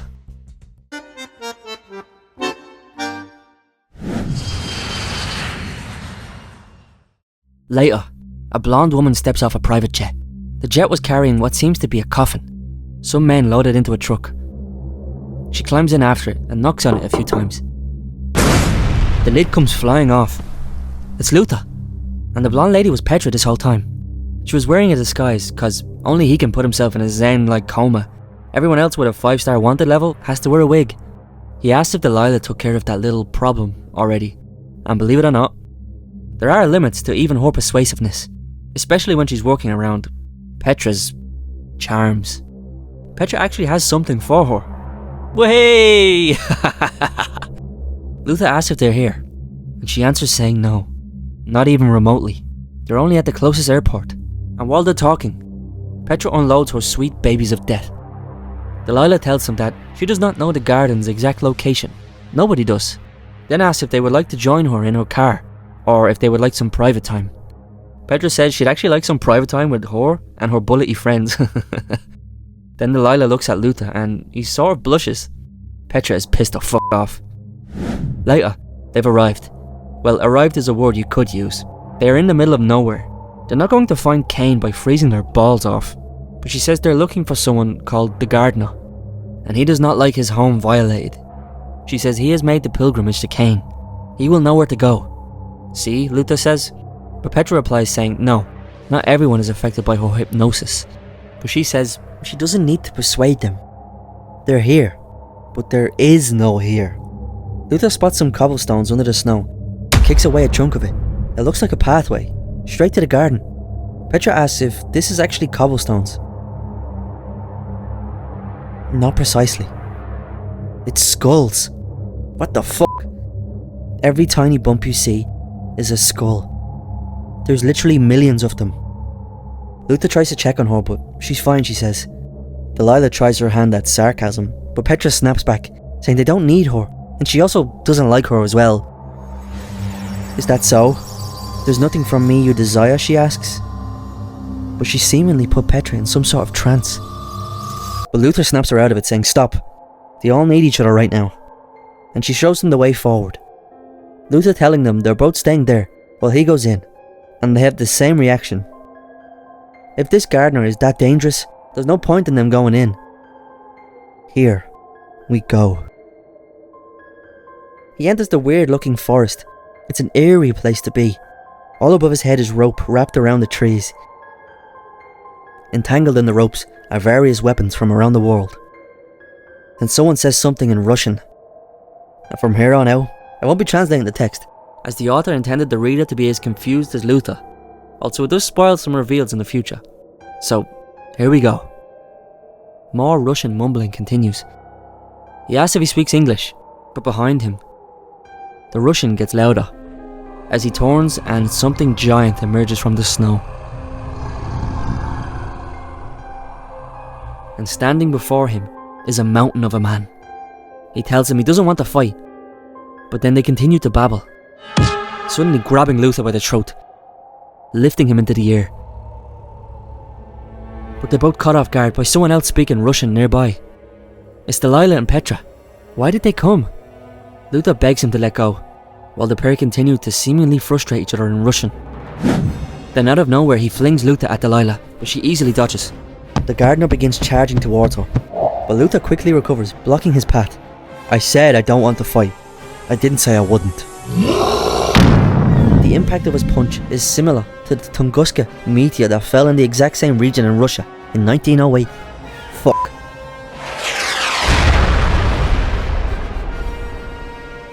The gardener sets his sights on Delilah, but Petra fills him full of lead. But it barely tickles him. But while he's distracted, she ducks under his legs, while Luther picks up a felled tree. Delilah says she won't let him hurt Petra, but she actually doesn't care. She just wants to know why Luther is holding back. Petra tells her he thinks he can reach these people. He's an idiot. While he loads up a 2-ton tree, launching it directly at the man's head. Delilah tries to pull Petra away from the impact, but she just wants to shoot him. He jumps, kneeing him in the face, then with a flying people's elbow, then a spinning back fist, but it barely touches the man. He reverses it all, sending Luther to the sky, all the way up through all those tangled ropes. But he uses it to his advantage, catching himself, pulling himself back into the fight like a bungee rope, reaching speeds of a rocket ship on re-entry to Earth. funneling all the energy into the man's face. But it still does nothing, as he simply grabs him again, while Petra continues to shoot. But while they're all still trying physical ways to kill him, Delilah uses her mind and immediately catches the bear of a man off guard. And while he's distracted, Luther hits him with a clean sweet chin music, but the beast still won't go down. As Luther gathers himself back up, his spider senses kick in as he can feel an attack coming, telling Petra to move. He flings Luther out of his way and grabs her gun, breaking it in half. Only Delilah left now, as he grabs her by the head, lifting her into the air. But he stops. Blood drips from the inside of his coat. Then a hand emerges from his chest, as if it was an alien directed by James Cameron himself. And in his palm, the heart of the bear is still beating, pulling it out of his back. "I'm sorry," Luther solemnly says.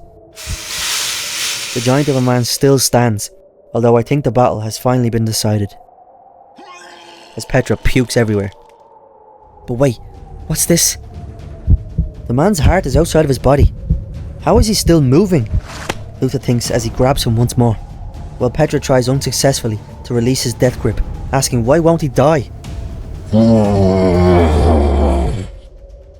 All three of them are trying to break his grip.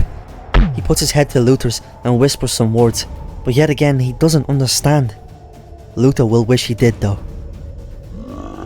as the man breathes his last breath, collapsing into Luther's arms. It didn't have to be this way. Well, Petra says, what the f*** did he say? Delilah responds saying, "We're going to Hong Kong." In the beautiful city of Hong Kong, a not so beautiful act has taken place. One involving children. Two of the traffickers just got their heads taken off their shoulders. What the fuck? Yes indeed. What the fuck? A man says from a dark corner, only illuminated by the light from his cigar. The kids are frozen in place, while the rest of the men in charge turn to face the gunman. The man, without even turning to face his attackers, gunned down every single one of them, only moving one finger the whole time, as the kids flee, thanking their new saviour. But one man refuses to run, whipping out a switchblade. "I'm not running." The man smoothly walks towards the villain, tossing a bullet into the air. "Can't say it'd matter much if you did." "Fight me like a man," he growls. "Fight you like a man?" the gunman replies, shocked, finally catching that bullet he threw up in the air in his chamber. "I know what you intended for those girls, and that alone means you ain't no man." Before the bullets can reach the man's skull, a metal grate passes by his head, catching them perfectly. But who the fuck would do that? Luther suddenly appears. He should have let him die, to be honest. The man tells him to move, but he says once again, he's not there to fight, just to talk. Killing them is... But before he can finish, the man lets off 2 shots into the air saying, "I don't care much for platitudes, boy. And in this case, killing for damn sure is the answer." Both shots ricocheting off buildings, finding their homes in their target's skulls. Meanwhile, up above, Petra and Delilah are assessing the situation. Petra thought that move was so cool, but despite his coolness, they're there to take care of business, letting off a round aimed at the man's head, but he reacts almost instinctively, letting one off himself, penetrating Petra's bullet mid-air, destroying it.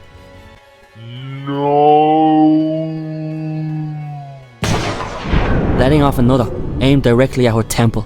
But luckily Delilah moves it to the side slightly, as the gun in her hand is dismantled in a millisecond by the bullet. She can't believe how cool that was.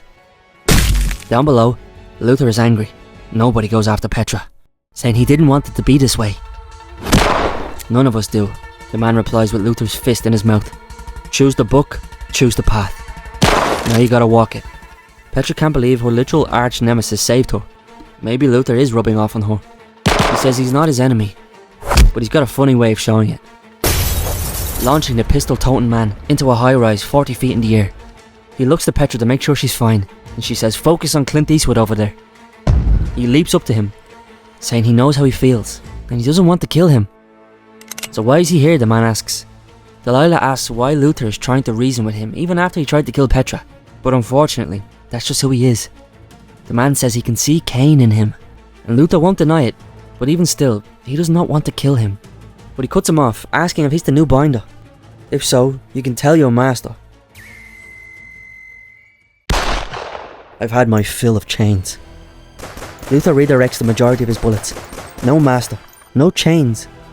Just me, throwing debris at him. The man dodges, firing back at him, saying that's good. Ain't near good enough though. Come on then. Shit. They chase each other through a stairwell, both showing their mastery of the book and the way of Cain. It ain't got to be this way. I ain't no threat to Cain. He ain't my business. He is mine, Luther screams. Well then. The man leaps out the window, turning in midair, blasting back at his foe. This would be some of the coolest action set pieces I've ever seen brought to the screen, if it was brought to the screen, which it should be, by the way, as Petra and Delilah can only watch the chaos unfold. Grabbing the ledge in front of him, flipping forward using his strength to literally bend the world around him to his will, smashing through the glass into the story below him, so he can be level with his opponent. As Petra leaps into action, Delilah thinks she's off for a fucking rocker. Luther pulls the bullets from his body, and the man calls out, asking if he's still kicking, alive, and he gets a chuckle out of all this. Petra tries to open the door but can't, asking Delilah for help. Ugh, fine. Whoa. Finally, fucking useful, Petra replies. Unlike some others I might make. No time, fuck off. Even she laughs at her. Luther jumps to the man's side, and the man tells him his friends are here too. Not my friends. One is family, and the other is... But he cuts him off once more, saying, oh, believe me, I know who the other is. If he's with Delilah, he ain't with him. Luther dodges once more, throwing the man's own bullets back at him. He tries to shoot them away, and does for a few of them. But two of them catch him in the knees, taking him down once and for all. He tries once more to reach for his gun, but Luther stops him. No, not Luther. Petra. The man can't believe his eyes. He says he can dodge anything she tries. He can see all of her next moves. She shoots, but as he just said, no use. But Luther puts a stop to him once more. Petra knew she should have brought a shotgun, or a grenade, or both. They kick his guns away and Luther says he didn't want to fight. I did, Petra says excitedly. Petra. Right, speech time. Sorry. Quiet, Petra. Look at Petra being quiet. The man asks what he's trying to do. The same as you, I think. Asking why he killed those men back there. Well, he sort of objects to their dirty business practices. Why did he save them, he asks. I'm tired, he simply replies. Tired of killing. Tired of seeing the world as a slaughterhouse.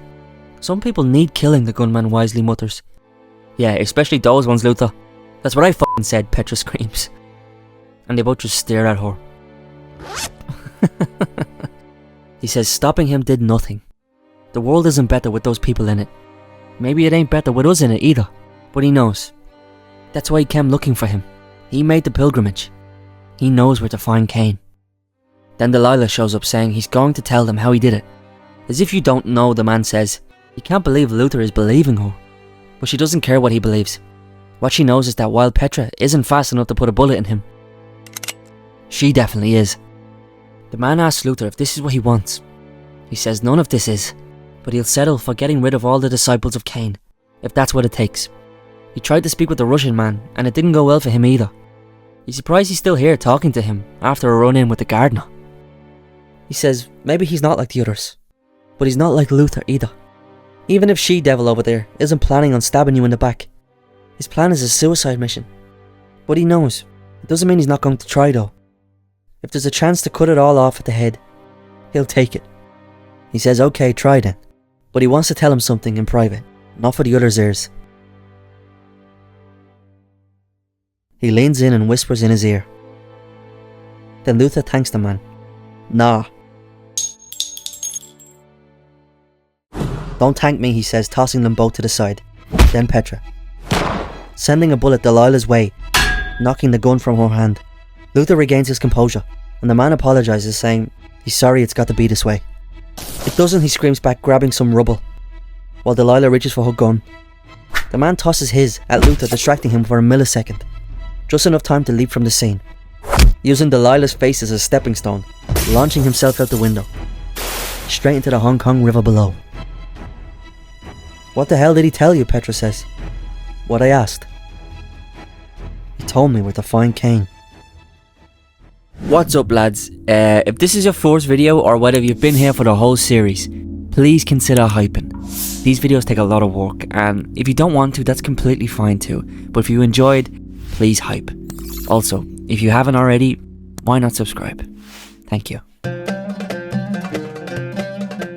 Later, in the middle of nowhere in the desert, the three best friends are riding along together in a jeep. They stop and Luther says he can see it, but he has Superman vision. Petra can't see shit, but she eventually looks through her binoculars and spots it. It's like a giant fake mountain with a cage inside of it. Luther asks Delilah if she's been here before, and she says no, but Petra finds that really hard to believe, and then the two square up.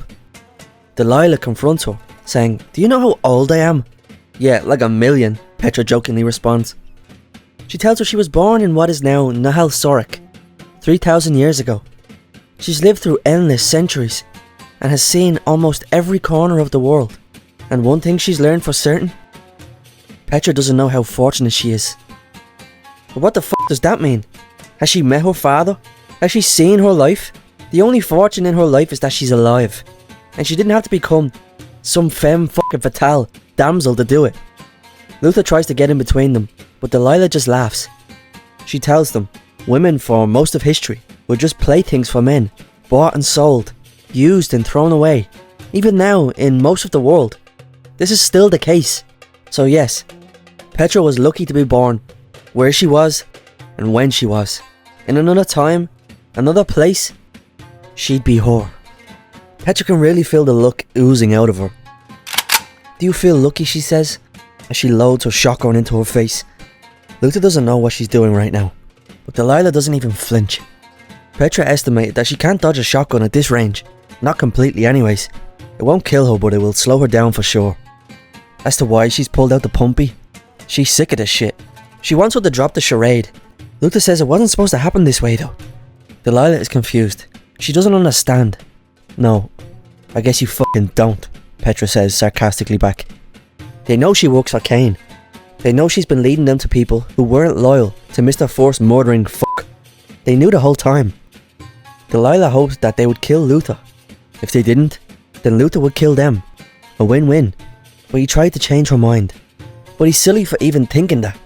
"Never mind trying," she says. "Changing minds is what I do," she calmly utters, as she takes control of them in an instant. She launches Petra's gun from her hand, saying, "Here is what I hope. I hope you enjoyed your last moments with her." But she stops her saying, "Hey cunt. I go, you go," revealing a live grenade in her hand. Even Delilah can't hate her ingenuity. Luther begs the both of them to just stop. Petra knows the grenade won't kill her, but when she dies, her dead man switch is that 6'5" cunt built like a shipping crate standing behind her. But Luther doesn't want that. But she rebutted saying, "Why are you getting into a better position for an attack then? If there's one thing in this world she knows, it's men like him." But Petra doesn't think she's met anyone even close to Luther, and it's probably true, she admits. "So what's the play?" Luther asks. He won't let her hurt her. For now, the only thing she can do in this situation is tell her story. "I was always pretty, and so I had great value. My father profited heavily from that value. This was better than my sisters could expect. Perhaps I was lucky. There were expectations, and I was meant to comply.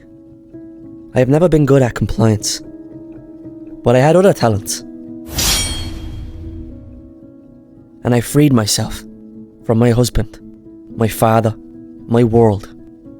Free to run, but my husband was a prosperous man, a beloved man, and so I was pursued. I would die, of course, but I would be free. I would die unbowed, but then I was saved. He came, they went, in pieces. I looked at this savage saviour, and I was afraid, but I needn't have been. And I knew love for the first time. I learned, I worked, and I was the first. The one who could learn what Cain knew. I saw the true nature of the world, and then I was truly free. free to avenge myself, free to burn down the past. In time, there were others.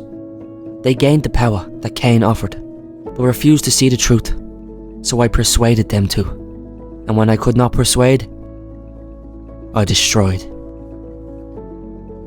I showed them what they would not see, and what they would become, and it was glorious. And so it went. Those who could not be convinced were dealt with. Others made to see. Some would need to be bound. But through endless time, I kept the word and knowledge pure. None would challenge Cain. And so here we are. Petra still doesn't give a fuck. You think a couple of shitty years justifies thousands of years of pain inflicted on the world, she screams. F you, you evil bitch. If you want to be an evil bitch, just be it. Don't try and excuse it. The world is a sick and evil place. Yeah it is. Because you're in it. Because of people like you and Cain. You're not tragic. You're a monster. We should have killed you the first time we saw you. The world would be better without you in it. And is that what you think, Mr. Strode? No. He says they can't change the past, but they can change the future and be better. He believes that. He continues saying, you know why I don't want to kill you? Because you deny what you really are? Because you are weak? No. The people I've killed, they won't ever be anything else. Whatever they did, whatever they were, I ended that. That's not strength. That's cowardice. That's fear of what might be. I'll kill you if I have to, but I won't lie to myself about it. It'll be because I'm too afraid to make another choice. Too weak to walk away. You think this world is a terrible place? It is. Make it better. Do better. Be better. That's strength. She chokes on her words, before saying no adamantly, knocking the grenade out of Petra's hand into the air. Both Luther and her scream in panic. Delilah sprints for her caged home, while Luther leaps with all his strength left in his legs into the air, knocking Petra away, grabbing the grenade, closing his eyes, while the she-devil speeds away in their vehicle. Petra lands, while he launches it like prime Shohei Ohtani into the clouds. They both try and pick themselves back up. They're okay physically, but they feel like they're mentally lost. They crack a few jokes, but eventually come to terms with the only path forward. Onward, noble steed. Really, he says. But she doesn't care anymore. She's pretty sure they're both going to die, so why not have fun? And when they finally reach the giant doors, they embrace each other for what might be the final time. Petra's guns are all intact. You think she's having second thoughts, she asks. I do, he replies. Well, you're an idiot. That too, he says, pulling the chains to open the gargantuan door. Mr. Strode, step inside. They've been waiting for you.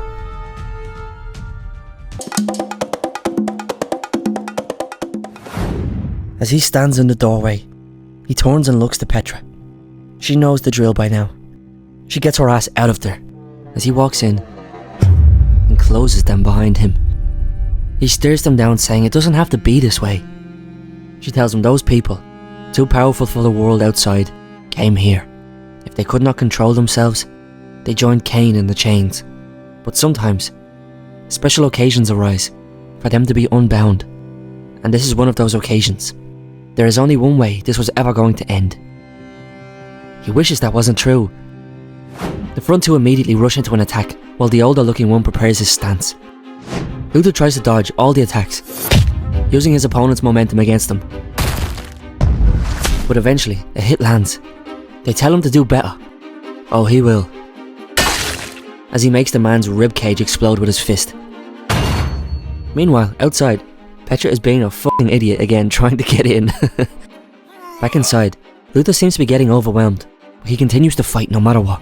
Delilah asks the old man if he's just going to watch, but he's waiting for the right moment. As Luther grabs one of their spears, launching it like a missile directly at Delilah's head. But old Greybones over here catches it with one hand inches from her face. The two warriors tell him his kind has waged war on them for generations, and they all regretted it. The old man lines up a shot with the spear, nailing him in the chest with such raw power that it sent him flying. Outside, Petra still worries for him, while inside, one of the warriors uses the lodge spear to his advantage, lifting the hulk of a man into the air, flinging him off, then tosses the weapon to his companion. As he crawls along the ground, he still says this isn't the way. But they say they can't be beat with words, for as long as he's unbound, his war will continue. But he wasn't talking to him. Delilah can't believe he's still trying this. He says they had no choice. He gets that they were born into a terrible world, but right now they do have a choice. Are they going to be a slave to another man, or are they going to do better? As he sprints towards them. But he's met with a flurry of undodgeable spear attacks, impaling him once more, then picking him up and Batista bombing him into the concrete. Petra, outside, begins taunting the warriors, while Delilah stands above his head ready to finish it. But she meets his eyes and he lets out a final gasp. It can be different. Just then, she's sent back and she remembers the good times she experienced. It wasn't all pain. She then lowers her foot, and the old man says, very good for some reason. Well, Petra just won't fucking stop. One of them finally hears her though, sprinting towards the door. Luther springs into action like a bloodthirsty tiger who hadn't eaten in months, but is nailed back down by the other warrior. Delilah looks at the man sprinting away, and she moves like lightning to stand in his way. What is she doing? Better, she says, as she molests his mind. Is she actually listening to Luther? She then gets blown through the giant doors, almost killing Petra. Holy fuck. She tells her to get out of there, as one of the demon warriors pokes his head through the door's open wound, squeezing his massive body out while Petra runs for her life. Not running? And what is that? This, motherfucker. This is 6,000 rounds a minute. She reduces the once great warrior to a puddle of red, leaving nothing behind to even identify him, then switching the barrel and aiming it at Delilah. We should talk, she calmly says. Inside, they all can't believe what just happened. What was that, the man asks. Modernity, Luther shouts, snapping the spear in half, releasing himself. The warrior dodges, and now he faces down the final two. The old man barely breathes, moving like lightning, slashing up Luther's body 1,000 times. He's out this time. They tell him to stand and fight, but he can't. The other one is dissatisfied. He is beaten already? As he puts his head to his blade, telling him he'll watch the women outside die. No, the old man stops him. He says he deserves a good, clean death. Ah, your precious honour. But in the blink of an eye, Luther has pulled the other man into his path, chopping him in half. Impossible, the old man shouts. No. Just situational awareness, he taunts back. Luther follows in with a spinning kick, knocking his swords free, eventually landing in front of his two companions. How, the man says. They both saw the future. He had no moves left. But Luther says he spent the last 5 years trying to exploit that. They saw what he wanted them to see. As for the future, help me build one, as he offers him a hand up. The man doesn't understand. Delilah clears it up, saying Luther wants to take the throne, while Petra cracks another joke. He still doesn't get it. He gives him the do better, be better speech once more. You would kill Cain, he asks. Yes, and the old man also, if he has to. Delilah butts in, saying he saved her, even though she was not worthy of saving. He then asks if Delilah sides with Luther, and she does. She was blinded by Cain. She was so accustomed to their life, to murder, that she forgot what life could actually be. She's broken many men, but she has also been broken. Bitch, we fixed you, Petra gloats. You were never evil, Musashi, but you were never good either. Do better now. She will only use words, not her powers to persuade him. Luther tells him that he was once a decent man. Be a better one now. He tells him he'll die. Yes, maybe, but we'll die trying. Will you, he asks, handing him back his swords. Yes, he calmly says, literally glowing red, as he sprints off to find Cain. But not right now. He didn't mean this instant, but he says he will buy him time, not to worry. This would be a good death, he screams, running headfirst into the most powerful man to ever live.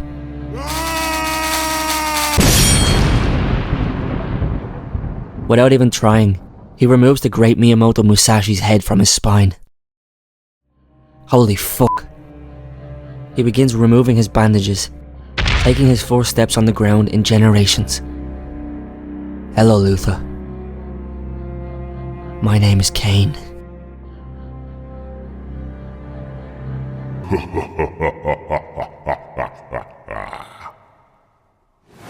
Now while they wait on certain death, they wonder why Musashi just did that. He was literally free. Well, he was. Cain basically says those bonds were only for show.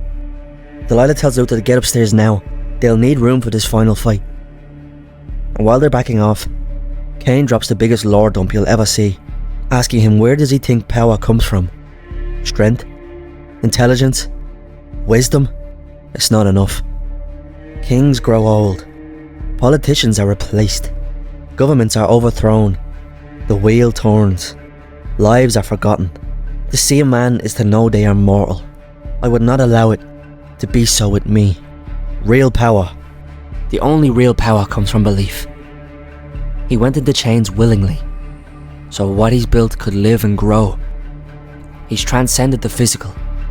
He does not live in the company of men, but in their hearts and minds. He lives in their stories and fears. He has become what his followers believe him to be. Immortal, infallible, unchanging, unfailing. They project onto him and he becomes it. Murder is the religion I've built. Luther, I am your God. So no, dear Delilah, I was never bound. Luther says, you know why I'm here. I know why you think you're here, he says, demonically. While he's saying all this, Petra loads up her minigun, telling him to keep him waffling, which shouldn't be hard to be honest. He tells him there's no redeeming him, no talking him into betrayal like they did poor Musashi, tossing his decapitated head into the air. He'll miss him, he says. You think that I can be different? You aren't the first. No, Luther says defiantly. No, he laughs. He says he's not an idiot. He's had all this time to do better. Literally thousands of years. But he's only ever wanted to be worse and drag others down with him. He doesn't want to kill him. But he will. He launches an all-out attack on the godling. Really, he says, feeling insulted, tossing Musashi's head at him. Catching the dagger, throwing it back at Luther. Luther uses the ancient blade to chop it in half, splitting it, sending both sides into Delilah's chest behind him. The power of the throw sending her back even more to Petra. Cain gives him an option. Kneel before him, and he may let him live. He has so much potential. How about... No, he says, stabbing him in the abdomen, while the two lovebirds behind him tried to pick themselves up. You can't think it was that easy, Cain gloats. Luther tries to remove his sword but can't. Control. Steel is strong, but flesh is so much stronger. Petra is about to shoot, but Delilah stops her, saying he'll use them against Luther. 10 years? Do you think that's enough? Enough to go against a millennia? No, he says, but he has an advantage, as Cain licks the blood off his sword. Luther leaps into the air, coming down with all his might, using the blade as an extension of his own arm. But it's not enough. Nothing is. As he stands on Luther's face, he hurls the smashed blade pieces at the two girls. Delilah grabs Petra, while she screams, "Fuck me!" If we live, certainly. But first things first. Oh, kinky. Luther's sick of this shit.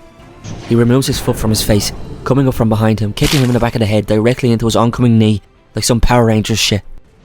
As he finally gets some distance, Cain is getting excited. Petra thinks Luther has this in the bag, but Delilah knows better. Delilah knows what Cain really is. As Luther Viltrumite chops his hand into Cain's chest, he's not even bothered about his attack, crippling every single nerve in his body, punching him so hard that the earth vibrates around them. Luther can't move anymore. Cain says he still has illusions about this world. Go to hell, he grits through his teeth. But that's the thing. Hell is here, he says. He's seen what Cain is. He's seen what Cain sees. If he doesn't see everyone as just meat, then he's unbelievably deluded. Suddenly Delilah sprints towards them, but is instantly caught. He can't believe Luther won her over. She would forsake him? She tries to tell him that there's other ways. Wouldn't it feel good to do something different? Oh yes, let me show you something different. He uses her own trick against her, perverting her mind, making her bleed from every orifice. Your tool is seduction, but I have a larger toolbox. Petra lines up her gun, but stops, seeing Delilah in the way. She spits her blood into his face, trying to blind him. But he knows her ways. Deception won't work on him. As he eyeballs Petra. Fuck. Hurtling Delilah directly at her, almost taking both of them off the map once and for all. Luther can't stand to see what's happening, but he still can't move. Petra recovers, aiming her gun at him, but that was never going to work. Technology. I've never cared for it. Too easily taken and used against you. I've always preferred my hands, he quietly says, lifting her up by the throat. No, Luther shouts, as Cain shoves his fingers into her chest, while she struggles to breathe, saying stop him if you can, as she slides out a hidden dagger from her boot, while Delilah latches on and bites his leg, but he simply lifts it away, crushing her skull into the ground below. Petra makes her play, but he stops her before she starts. Anything else you'd like to try, he groans. Well, she presses a button on the knife and it launches into his cheek, but then our giant hulk of a man launches himself at the godling, screaming, "Don't touch her!" He can't beat him, as Petra drags her new best friend away. Cain is teaching Luther about his weaknesses, especially them. They say they need to help, and they will, just not now. He doesn't need distractions. He kicks himself away, backflipping to get some distance. He runs in shouting, "Imagine what I'll do to them once you're dead." But he doesn't back down. And they both connect with two rocket left and right skull crushers. Blood pouring out of every part of their bodies now. And it gets more intense. Cain bear hugs him and Luther just pummels his face in. Cain. But once again the battle is interrupted by Delilah. She catches him for a second with her genjutsu. "I can't beat you," Luther screams. "But we can," as the pair get riddled full of hot lead from a steaming barrel of a minigun. As Petra cries, saying sorry to her beloved. As they both lie in pools of blood, Cain is the first to his feet. They begin grappling like two sumo wrestlers, just trying anything to get the upper hand on each other. Luther, even repeating what the librarian done to him all those years ago, pulling his guts out. Finally getting the upper hand. Blow after blow. Finally screaming at the top of his lungs. "Cain!" Picking up a cinder block. "I'm sorry."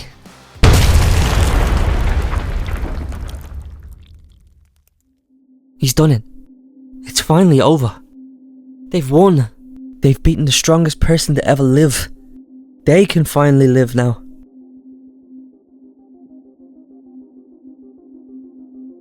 Delilah seems lost. "What now?" she asks. "We go home," Petra says. "No," he replies. "Wait, what?" "This isn't over. They did what had to be done. But the book is still out there. There will be others. They need to find them." "And what would we offer them? Redemption?" Delilah asks. "Some stains run deep." "She's got a point," Petra adds. "We have to show them there's another way. We have to show them how. How to do what? How to be better."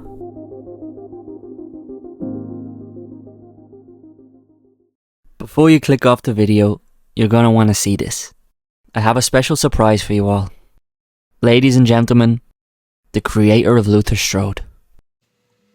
Hi, I'm Justin Jordan. I'm the co-creator and writer of Luther Strode. Johnny was gracious enough to give me time to talk to you guys, so I just first of all wanted to say thank you to Johnny for making these videos, and thank you to you guys for reading them. It's really been awesome to see that people are still digging the book. So I just wanted to tell you guys that if you want to read the entire Strange Talent of Luther Strode, the first book in the series, I am giving it away for signing up to my email list. Just got to go to justinjordancomics.com, sign up, and I'll send you a PDF copy of this. I will also send you a PDF copy of this, Spread, my other big Image series. It's a horror book, and if you dig Strode, you'll probably dig it. But also, speaking of Strode, since that is what these videos are about, this is actually the 15th anniversary of the release of the first issue of The Strange Talent of Luther Strode. So, in honor of that, we are reprinting the first issue. We're doing it oversized, literally, with a treasury edition that will have a new cover from Trad and Felipe. But we're also doing a regular sized edition that will have 25 pages of extra content, so behind the scenes, stuff from the other series, all that kind of things. And then, also, we're having a bunch of new covers. Trad and Felipe are doing a brand new cover. Nick Dragata, who does Absolute Batman, is doing a cover for us. Ian Bertram is doing a dope-ass cover for us. And Ricardo Lopez Ortiz is also doing a cover for us. And then we're having the original cover, but we've got a cool foil thing on it because we want to live our dream of the 90s by having kind of a foil thing on it. So if that sounds cool to you, that's all coming out October 7th. So first week of October, be there for that. And finally, Johnny's cool with it, I wanted to talk about Death or Comics, which is my attempt to teach people how to write comics. Go to deathercomics.com, you will find lessons and videos from me about writing comics. We've been working on it for a long time, and I'm trying to build the educational resource that I didn't have when I started out in comics a long, long time ago. So, if you want to go to deathercomics.com, you can find links to the articles, to our videos on YouTube, and all of the other goodies that we have for you. And once again, thank you, Johnny, and thanks you guys for supporting Strode. I really appreciate it. So, before we do this, do you have a battle cry? Mine is thwip thwip hooray. What's yours? Oh. Thwip thwip hooray! Lads, how cool was that?